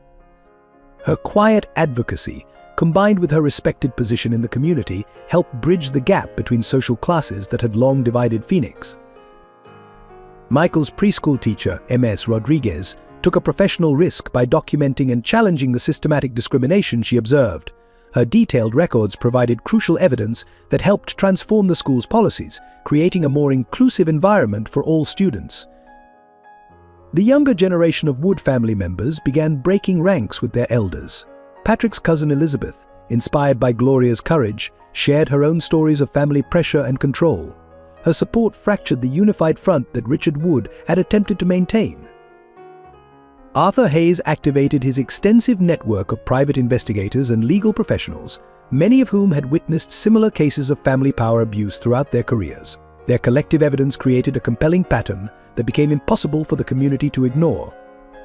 Local religious leaders, led by Father Thomas, began addressing the moral implications of social exclusion in their sermons. The interfaith coalition they formed became a powerful voice for community reconciliation and support for families facing similar struggles. Phoenix Children's Home staff members, motivated by Sister Agnes's final letters, provided crucial historical documentation that supported Cynthia's accounts. Their testimony about institutional practices helped validate the experiences of other separated families seeking reunion. Mrs. Martinez organized the mansion's loyal staff into an effective support network. Their intimate knowledge of Wood family dynamics and their willingness to speak truth to power provided valuable insights into the family's historical patterns of control. The Phoenix Academy's reformist teachers formed a coalition to support comprehensive policy changes, ensuring that Michael's experience would lead to lasting institutional transformation. Their efforts extended beyond the school, influencing educational policies throughout Paradise Valley. Gloria's community college professors, recognizing her potential, created a mentorship program for other students facing similar social barriers. Their initiative grew into a broader educational support system for non-traditional students seeking advancement. A group of young journalists, led by an ambitious reporter from the Phoenix Herald, began investigating similar cases of family separation driven by social pressure. Their ongoing series Legacy of Silence garnered national attention and multiple journalism awards. These alliances crystallized during the annual Paradise Valley Heritage Foundation Gala, traditionally a bastion of social conservatism. When Richard Wood attempted to block Gloria's attendance, the newly formed coalition responded by organizing an alternative event celebrating community inclusion. The support extended to the business community as younger executives, many from families with their own hidden histories, began advocating for corporate social responsibility. Their influence helped transform Phoenix's business culture from one of exclusion to one of engagement. Michael's natural ability to form friendships proved surprisingly influential as other parents, watching their children's uncomplicated acceptance of difference, began questioning their own prejudices. The children's perspective offered a powerful counterpoint to adult social conventions. The alliance building reached its symbolic peak when the Paradise Valley Historical Society, led by its newly appointed director, began documenting stories of families affected by social pressure and separation. Their oral history project ensured that these experiences would not be forgotten. As these partnerships strengthened, the opposition's power began to fragment. The old network of mutual protection that had long sheltered privileged families from consequences showed signs of cracking under the pressure of accumulated truth. The revelation came in the form of a weathered envelope delivered to Arthur Hayes' office on a cold December morning. The return address belonged to Mason Parker's former attorney, recently deceased, with instructions for the letter to be delivered only after his death. Inside, Arthur found detailed documentation of the events leading to Cynthia's death, including transcripts of recorded conversations between members of the Wood family. The evidence presented a chilling narrative of calculated decisions and orchestrated tragedy. Patrick sat motionless in his study as Arthur presented the findings. The transcripts revealed how his father and uncle had coordinated the surveillance of Cynthia's activities, documenting their systematic efforts to isolate her.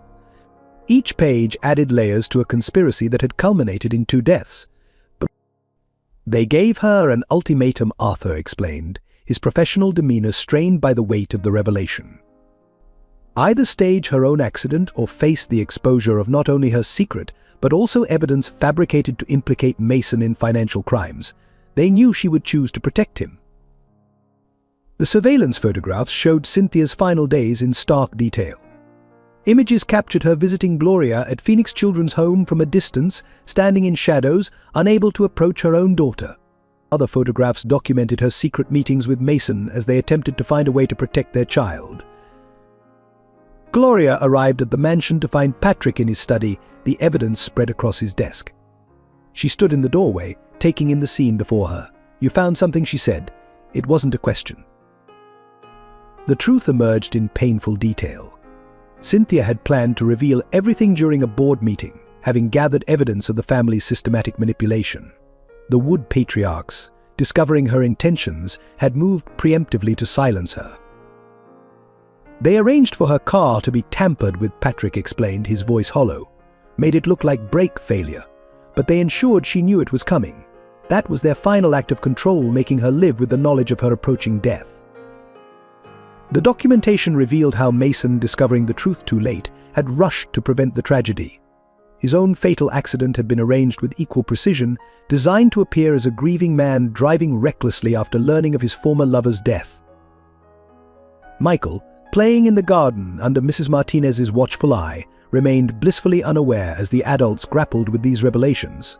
His laughter, drifting through the open window, provided a stark contrast to the darkness they uncovered. Sarah Chen arrived with additional evidence she had uncovered in the corporate archives. Board meeting minutes, carefully edited at the time, now revealed patterns of discussion about protecting family interests and managing potential complications. The most devastating document was Cynthia's final letter to Gloria, intercepted before it could reach the orphanage.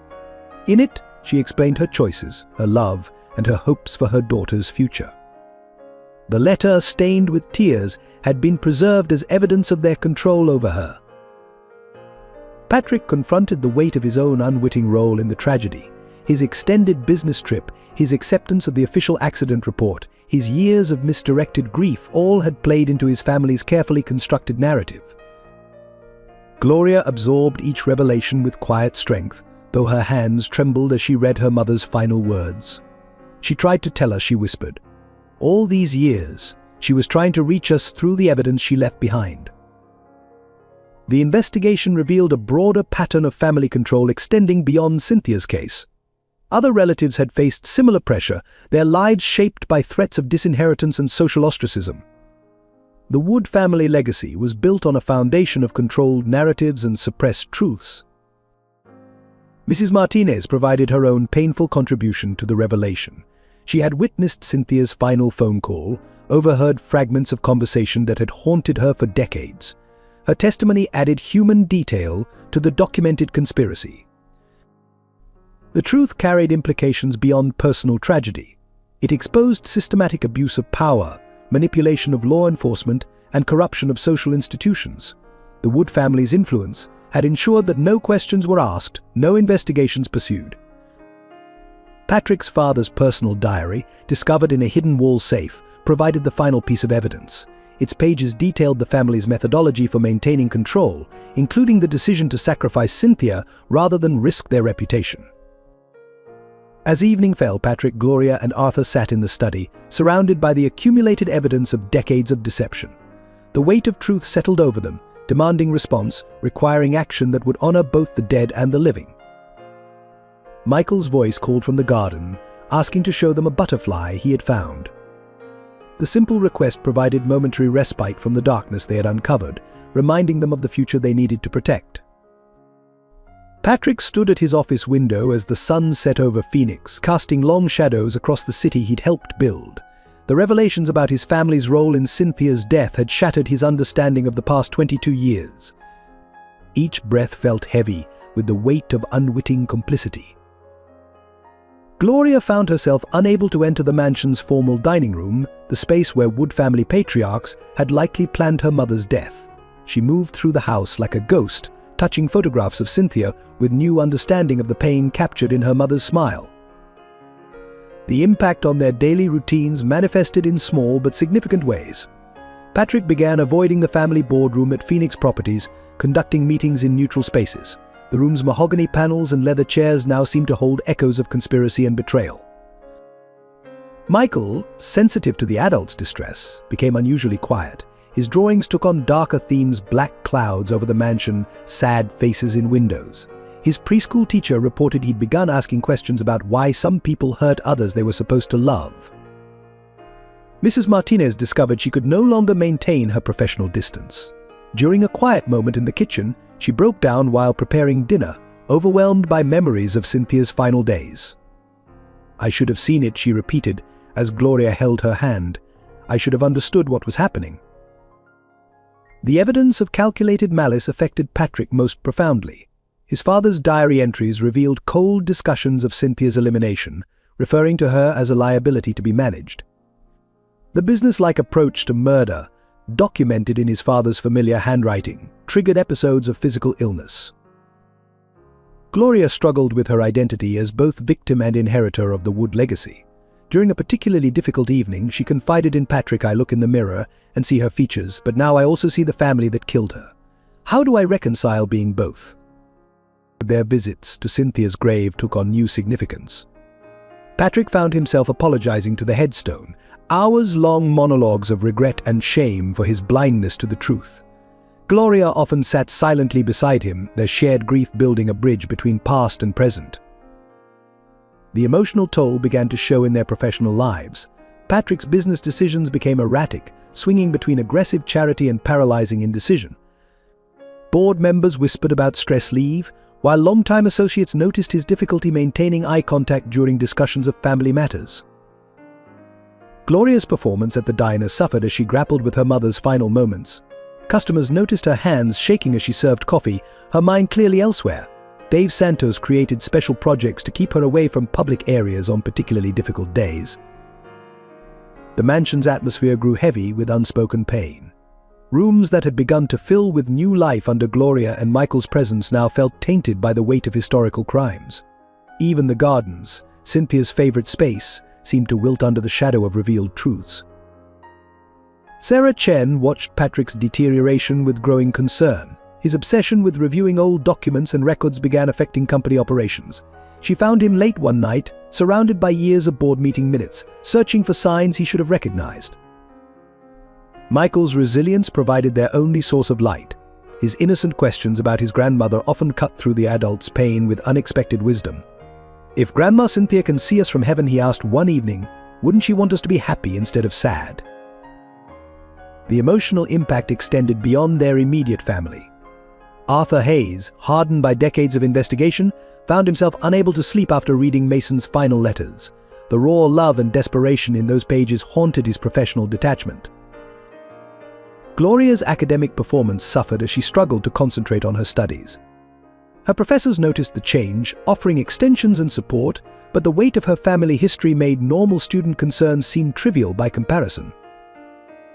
Patrick's relationship with his extended family fractured completely. At a forced social encounter, he found himself physically unable to shake his uncle's hand, seeing instead the signature on documents that had sealed Cynthia's fate.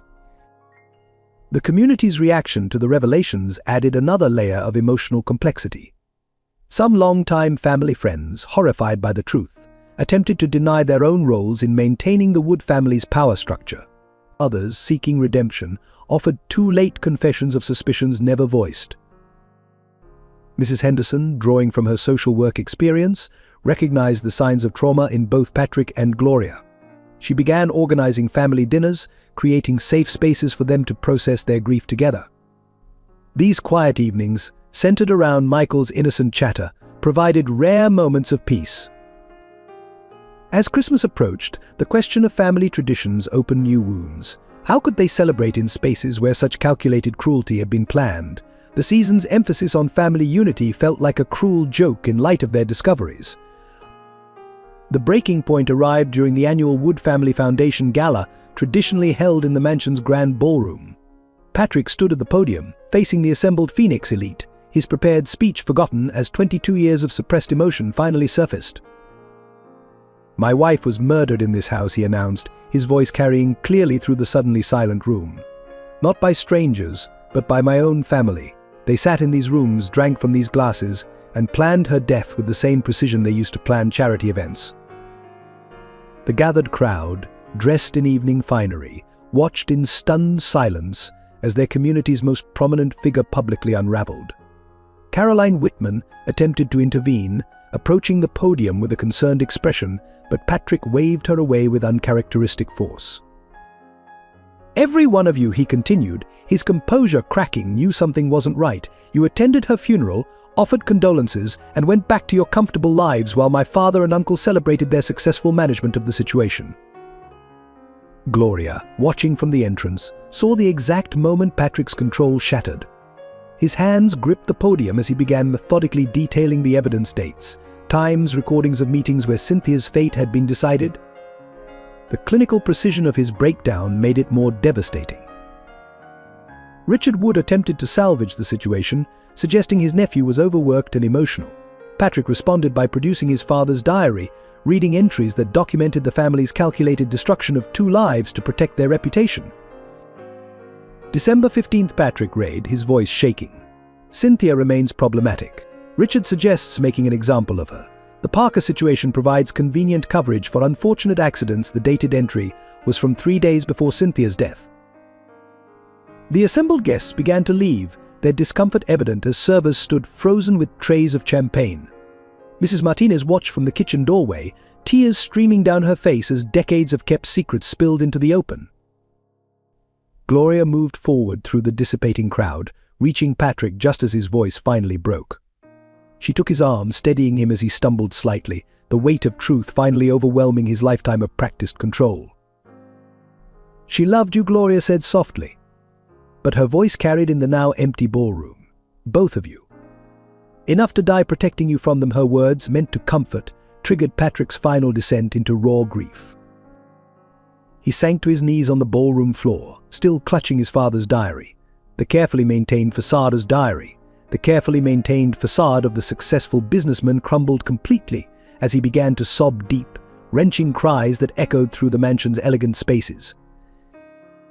Michael, who had been playing upstairs under Mrs. Henderson's supervision, appeared at the top of the grand staircase.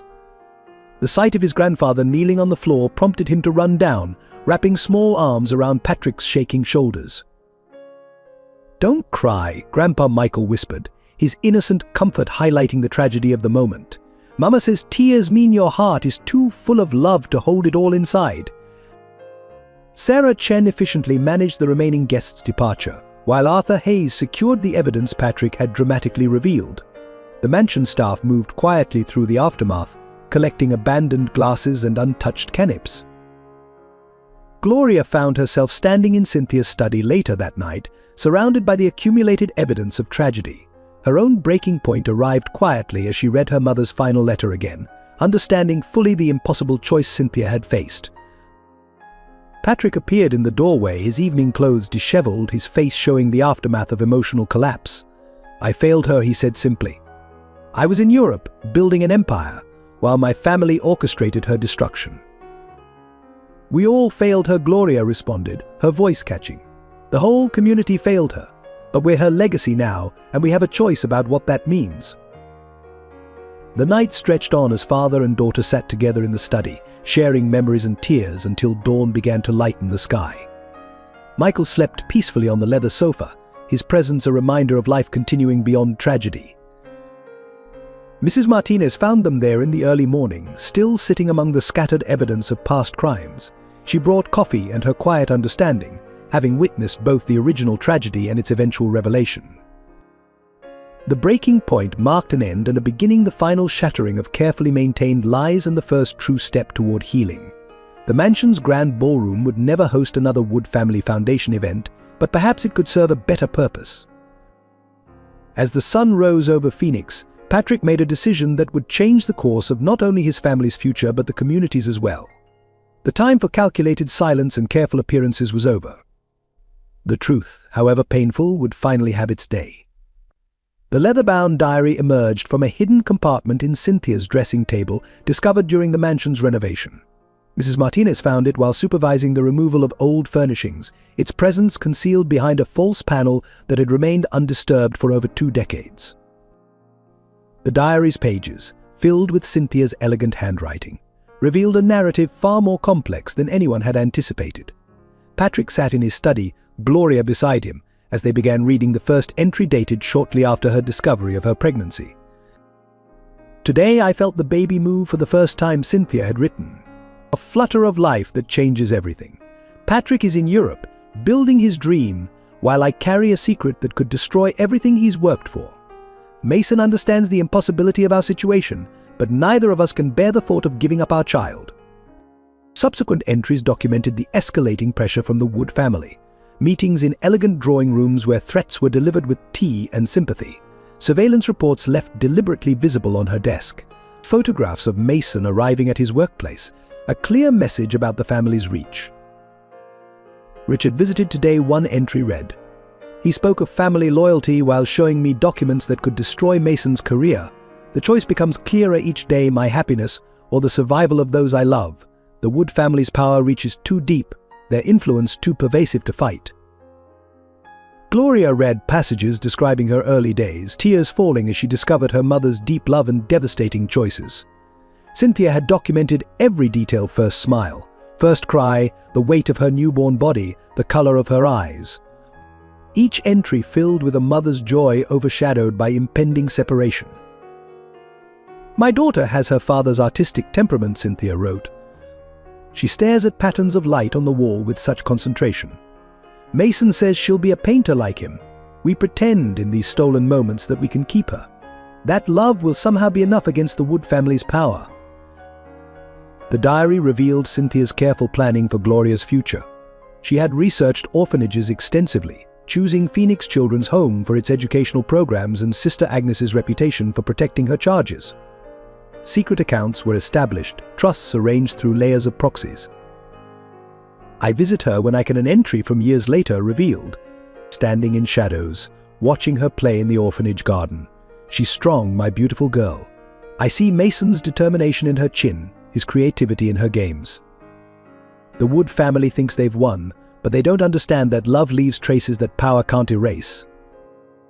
Patrick discovered entries about himself, showing a deeper understanding of his own unwitting role in events. Cynthia had recognized his family's manipulation, seeing how they used his ambition to keep him distanced from home during crucial months. "Patrick deserves to know the truth," she wrote in one of her final entries. "He has lived in his family's golden cage so long he doesn't see the bars. They've shaped him into their image of success, but beneath their influence beats a heart capable of great love. I pray he'll forgive me when he finally understands." The most revealing passages detailed Cynthia's growing awareness of her approaching death. She documented the Wood family's increasing pressure, the subtle threats, the orchestrated isolation. Her writing showed remarkable clarity about the choice she faced. "They will never stop," she wrote. "If I reveal the truth, they'll destroy Mason, ruin Patrick's faith in everything he believes, and still find a way to prevent Gloria from claiming her heritage. My death, properly arranged, will at least keep those I love safe from their immediate vengeance." The final entry, dated the day before her fatal drive, read simply, "My darling Gloria, my beloved Patrick, love endures beyond death. The truth waits in these pages, in the evidence I've gathered, in the very walls of this house that has been my prison. Find each other, forgive me, build something beautiful from the ashes of what was destroyed." Mrs. Martinez contributed her own recollections as they read, filling in gaps with her observations from those final days. She remembered Cynthia's unusual calm, her methodical organization of personal affairs, the long hours spent writing in various locations throughout the house. The diary's revelation provided context for evidence already gathered, transforming clinical facts into a deeply personal narrative of love, sacrifice, and resistance against overwhelming power. Each page added layers of understanding to Cynthia's final choice. Patrick and Gloria remained in the study until dawn, reading through the diary multiple times, their understanding of Cynthia transforming with each pass. The woman who emerged from these pages was neither victim nor martyr, but a fighter who had chosen her battlefield with precise care. As morning light filled the study, they realized that Cynthia's final victory lay in their presence together, father and daughter united by her words reaching across decades. Her diary had given them not just truth, but a foundation for moving forward. The investigation into the Wood family's secrets deepened as Arthur Hayes presented a comprehensive file to Patrick and Gloria in the mansion study. The documents revealed a generational pattern of control, manipulation, and calculated elimination of perceived threats to the family's reputation. Richard Wood's personal records, obtained through careful investigation, showed that Cynthia's case wasn't unique. Over decades, the family had orchestrated similar separations, using their influence to erase inconvenient relationships and maintain their carefully curated public image. "Your grandfather established the protocol," Arthur explained, spreading photographs across Patrick's desk. Any situation that threatened the Wood reputation was classified as a family matter and handled through a network of loyal attorneys, private investigators, and cooperative officials. The evidence implicated prominent members of Phoenix society. Judges who had sealed records without question, police officers who had overlooked inconsistencies, and journalists who had suppressed stories in exchange for privileged access to Wood family events. The web of complicity extended through every level of local authority. Patrick discovered files detailing his own grooming for leadership. Carefully selected schools, orchestrated social connections, and strategic business opportunities had all been part of a grand design to create the perfect Wood family heir. His European trip during Cynthia's pregnancy was revealed to be part of this manipulation. "They monitored your calls," Arthur continued, producing surveillance transcripts. "Every conversation with Cynthia was analyzed. When she began showing signs of emotional distress, they used it to justify extending your business obligations abroad." Gloria found evidence of other children like herself hidden away in various institutions across the country. The Wood family's influence had created a shadow network of facilities that specialized in discreetly handling family complications. Each case file represented a life disrupted by the family's obsession with appearances. The most damning revelations concerned Mason's death. Far from a tragic accident, his fatal crash had been meticulously planned. Richard Wood's private notes detailed the selection of location, timing, and method, ensuring it would appear as nothing more than the reckless driving of a grieving man. They had a team following him, Arthur explained, showing surveillance photos from Mason's final day. When he discovered the truth about Cynthia's death and threatened to expose everything, they activated their contingency plan. The accident scene was staged within hours. The family's financial records revealed a complex system of payments and rewards for silence. Trust funds for cooperative relatives, strategic donations to institutions that maintained secrecy, and generous compensation for staff members willing to look the other way. The Wood fortune had been built on a foundation of bought loyalty. Mrs. Martinez provided crucial context, sharing conversations she had overheard during her years of service. The casual discussions of arrangements during family dinners, the coded references to security measures, and the implicit threats wrapped in concern for family welfare painted a picture of systematic corruption. Sarah Chen uncovered corporate documents showing how Phoenix properties had been used to facilitate the family's control. Development projects were strategically placed to influence local officials, property transfers concealed payments for silence, and charitable contributions masked more sinister transactions. The investigation revealed that even Patrick's marriage to Cynthia had been partially orchestrated. Early family records showed how they had identified her as an ideal candidate for a Wood family alliance, arranging social situations to encourage their relationship while investigating her background for potential complications. "Your father maintained extensive files on Cynthia's family history," Arthur noted, presenting decades-old reports. When they discovered her previous relationship with Mason, they saw it as leverage rather than a deterrent.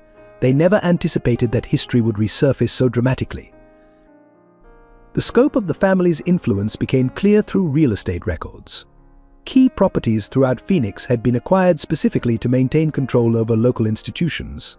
Schools, newspapers, and civic organizations all operated from buildings owned through Wood family shell corporations.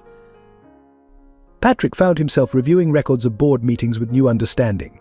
Discussions he had previously seen as routine business decisions now revealed themselves as exercises in power consolidation.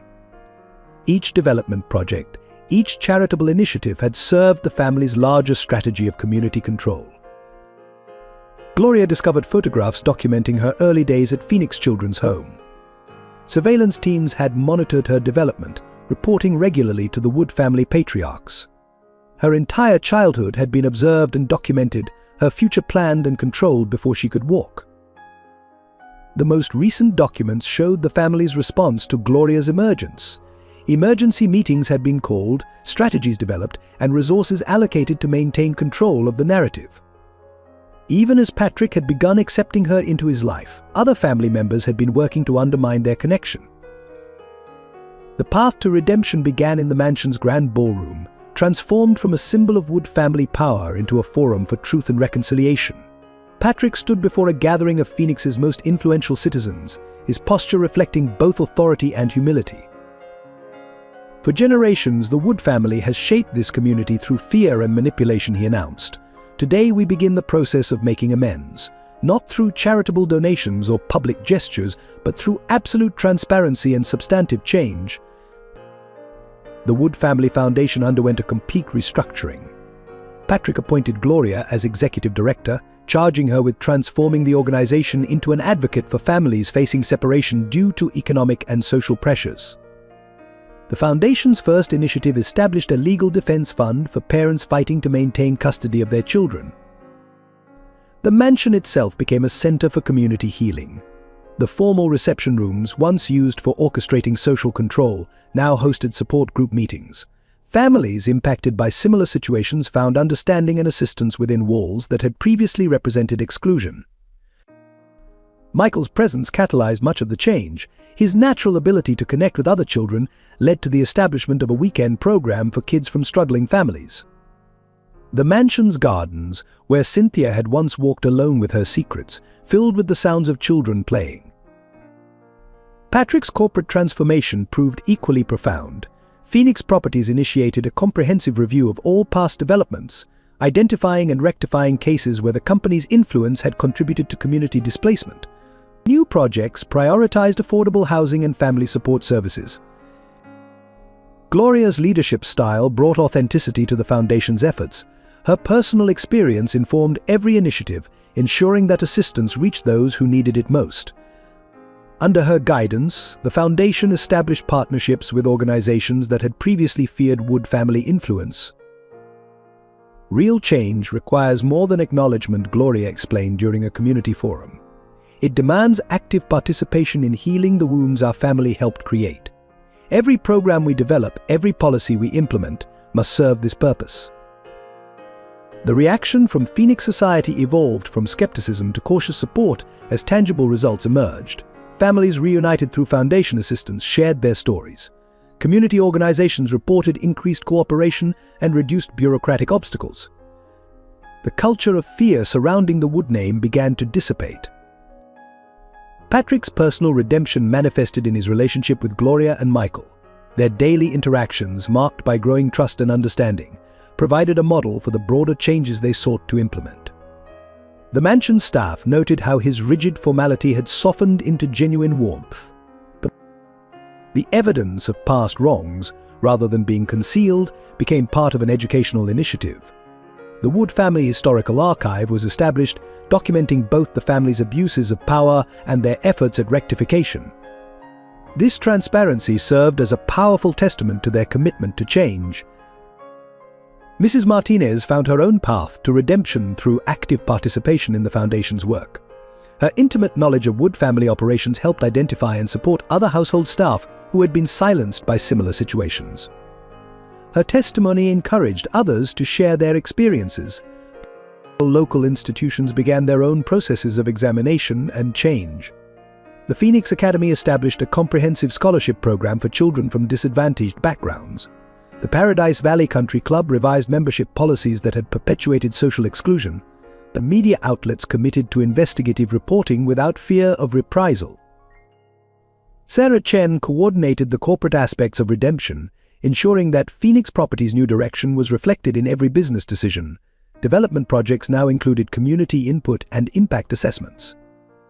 The company's resources supported local initiatives promoting social equity. The redemption process reached a symbolic milestone during the annual Paradise Valley Heritage Celebration. Instead of the traditional gala highlighting social status, the event became a community festival celebrating diversity and inclusion. The Wood Mansion's gates stood open, welcoming all residents to share in the transformation. Michael's perspective continued to influence their approach to healing. His innocent questions about fairness and friendship forced adults to examine their assumptions. The foundation incorporated this childlike wisdom into its programs, emphasizing human connection over institutional processes. Arthur Hayes contributed by establishing a transparency protocol for all Wood family operations. His investigative skills, once used to protect family secrets, now serve to ensure accountability and prevent any return to past practices. The redemption extended to the business community as Patrick led by example, demonstrating that corporate success and social responsibility could coexist. Other prominent families began examining their own histories and practices, recognizing the need for similar transformations. As Phoenix witnessed the Wood family's genuine commitment to change, the community's response shifted from suspicion to support. The very institutions that had once enabled their control now partnered in efforts to create lasting positive impact. The journey of redemption, though ongoing, had fundamentally altered both the Wood family legacy and the community they had long dominated. Through transparency, action, and genuine commitment to change, they began writing a new chapter in their history. The Wood mansion underwent its final transformation on a bright spring morning, 1 year after the revelations that had shaken Phoenix society. The formal gates that had once symbolized exclusivity now bore a new sign: the Cynthia Wood Center for Family Unity. Patrick surveyed the renovated space from his study window, watching as families arrived for the center's official opening. The mansion's grand rooms had been repurposed with careful consideration for their new mission. The formal dining room became a communal gathering space, its long table now hosting support group meetings and family counseling sessions. Gloria had overseen every aspect of the transformation, ensuring that the center would embody her mother's unrealized dreams. The former ballroom housed a state-of-the-art childcare facility, while the library offered educational resources and legal assistance for families facing separation. Cynthia's beloved gardens bloomed with new purpose, providing a therapeutic environment for healing and reconciliation. Michael, now 5, had unknowingly influenced much of the design. His perspective on inclusivity guided the creation of spaces where children from all backgrounds could interact naturally. The playground equipment installed in the former Rose Garden represented his insistence that everyone needs a place to play. Phoenix Properties, under Patrick's redirected leadership, established a foundation specifically dedicated to preventing family separations due to economic hardship. The corporate boardroom where Wood family patriarchs had once plotted their control now hosted weekly meetings of social workers, legal advocates, and family counselors. The transformation extended beyond physical spaces. Sarah Chen coordinated a comprehensive program linking corporate resources with community needs. Companies that had once competed for Wood family favor now participated in initiatives supporting family stability and children's welfare. Mrs. Martinez found herself in a new role as community liaison, her years of observing Wood family dynamics providing valuable insight into the healing process. Her office, formerly a storage room for fine china, became a welcoming space where families could share their stories and find support. Arthur Hayes converted his investigative expertise to protecting vulnerable families from the type of manipulation the Woods had once employed. His network of contacts, previously used to maintain secrecy, now served to identify and prevent similar abuses of power throughout Phoenix. The center's programs reflected lessons learned from both tragedy and redemption. Support groups helped families navigate the same pressures that had torn Cynthia's life apart. Legal clinics provided protection against the type of systematic manipulation that had enabled Wood family control. Counseling services addressed the generational trauma of forced separations. Patrick established a trust ensuring the center's perpetual operation, structured to prevent any future attempt to return the mansion to its former role. The legal documents, drafted with painful awareness of past abuses, included strict provisions for transparency and community oversight. Gloria's leadership style emerged as a blend of professional expertise and personal experience.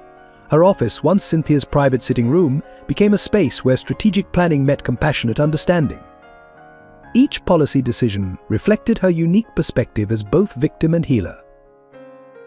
The transformation attracted national attention as other communities sought to replicate its success. Delegations from cities across the country visited the center, studying how the conversion of a symbol of power into a resource for healing could be adapted to their own contexts. Michael's presence continued to influence the center's evolution.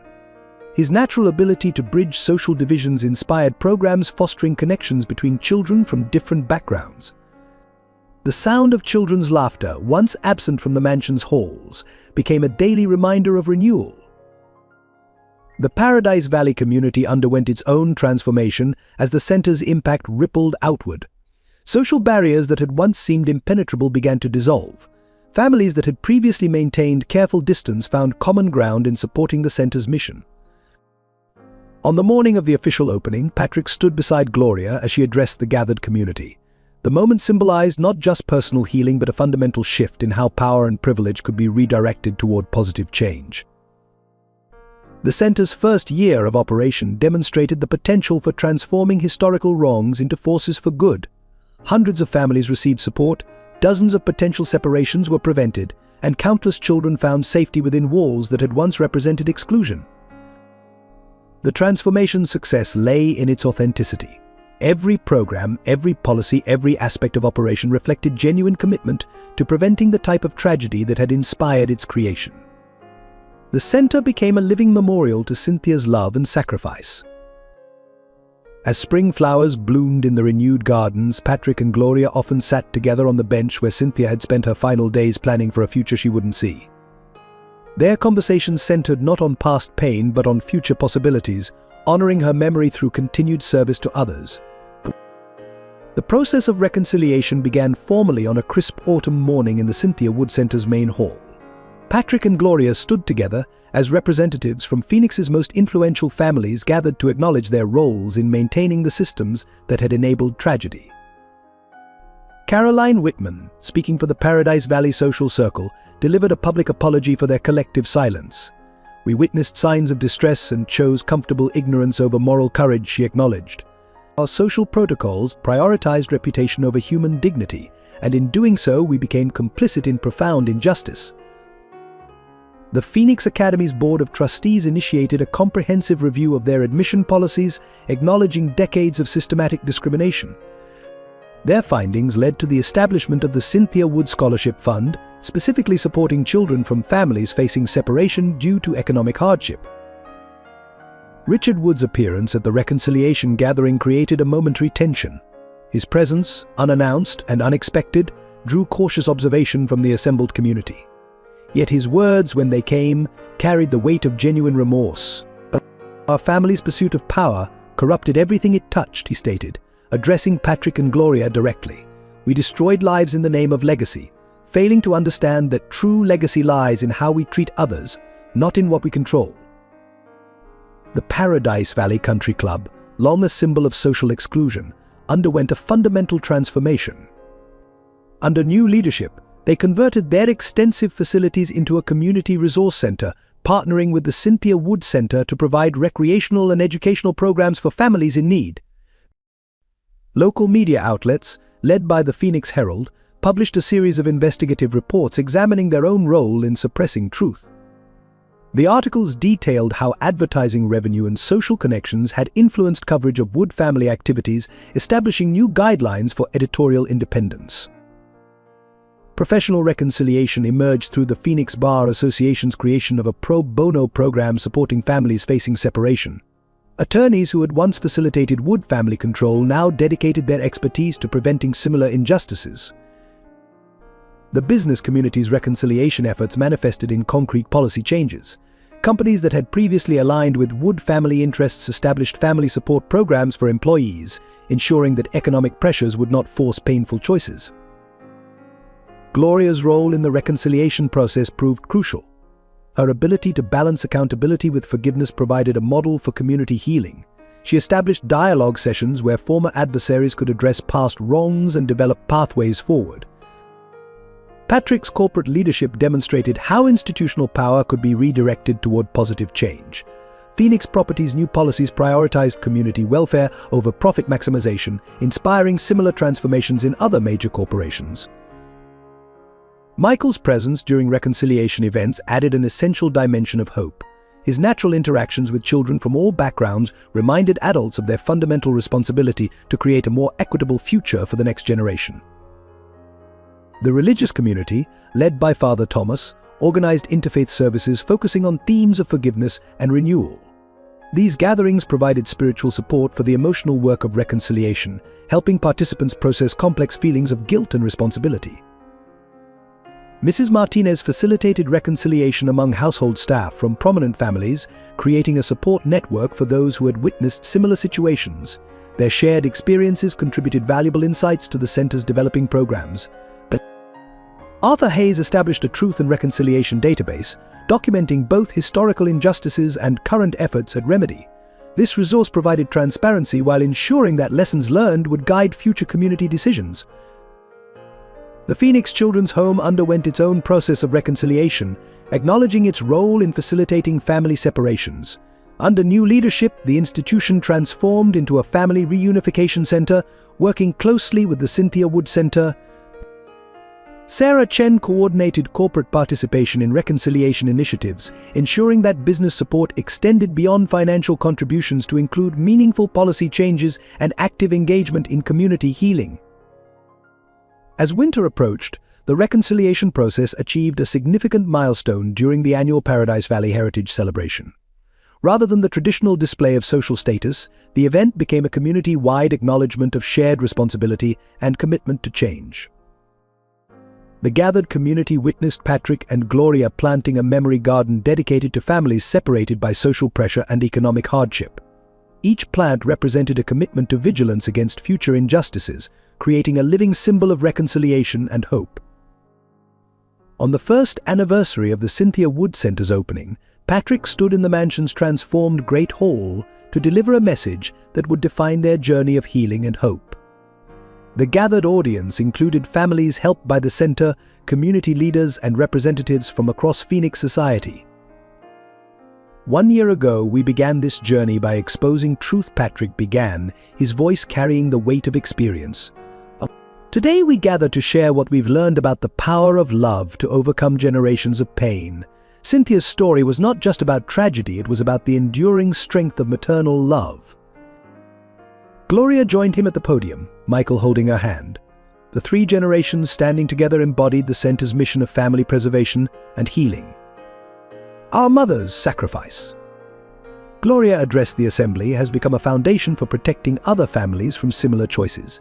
Her love, which the Wood family once tried to suppress, now flows through every program and initiative we offer. The final message crystallized around three core principles that had emerged from their experience. First, the recognition that true family legacy lies not in maintaining appearances, but in nurturing genuine connections. Second, the understanding that community healing requires both accountability and forgiveness.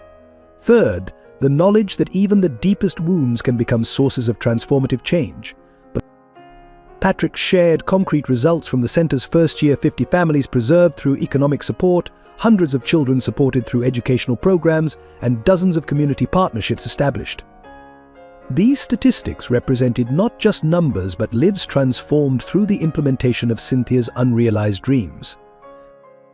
We've learned that power, when redirected toward service, becomes a force for healing. Patrick continued. The same resources once used to separate families now serve to keep them together. The same influence once wielded for control now protects those at risk of similar manipulation. Michael's presence at the podium provided living testimony to the possibility of breaking cycles of pain. His natural affection for both Patrick and Gloria demonstrated how love could bridge gaps created by past trauma. His innocent wisdom often cut through adult complications to remind them of their essential purpose. The message extended beyond personal healing to address systemic change. The Wood family's transformation from agents of separation to advocates for unity provided a model for other powerful institutions. Their story demonstrated how acknowledgement of past wrongs could lead to meaningful reform. Gloria introduced the center's expanded mission for the coming year, establishing satellite locations in other communities, developing preventive programs to identify families at risk, and creating educational initiatives to change societal attitudes toward family preservation. Our mother's diary ended with a hope Gloria shared, holding the weathered volume. She hoped that love would ultimately prove stronger than power.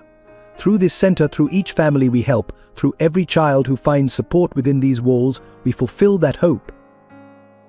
The message incorporated lessons learned from their year of operation. They had discovered that healing requires more than resources, it needs authentic understanding born from experience. The center's success came not just from its programs, but from the genuine empathy infusing every interaction. Patrick addressed the business community directly, challenging them to examine their own practices. The Wood family's experience proved that corporate success and social responsibility could coexist, that profit and purpose could align in service of community welfare. Looking toward the future, the message emphasized the importance of vigilance. Systems of control persist. Patrick warned, often wearing masks of benevolence, our responsibility extends beyond current programs to include active resistance against forces that would separate families for profit or power. Gloria spoke about the power of truth to inspire change. The center's documentation project, preserving stories of both tragedy and triumph, would ensure that future generations understood both the cost of silence and the possibility of redemption. Mrs. Martinez's perspective, shared from decades of observation, added depth to the final message. Her testimony about witnessing both the darkness of the past and the light of present transformation provided powerful validation of their progress. The message concluded with a commitment to maintaining transparency. The center's operations, funding and impact would remain open to public scrutiny, ensuring that it never became the kind of institution it was created to combat. As evening approached, Patrick, Gloria and Michael walked together through Cynthia's garden, now blooming with new purpose. Their final message was embodied in their simple togetherness, proof that love, given room to grow, could heal even the deepest wounds inflicted by power and privilege. The gathered community departed with renewed commitment to the principles established through the Wood family's transformation. Their story had become more than a cautionary tale. It stood as testament to the possibility of redemption and the enduring power of love to overcome generational trauma. The sun set over Phoenix as the mansion's lights glowed with welcome, no longer a symbol of exclusion but a beacon of hope for families facing their own struggles. Cynthia's legacy, transformed through understanding and action, would continue to light the way toward a more just and compassionate future. Thank you for joining us for this powerful story of love, redemption, and family bonds. If you were moved by Cynthia, Patrick, Gloria, and Michael's journey, we invite you to share your thoughts in the comments below. Have you experienced similar family challenges?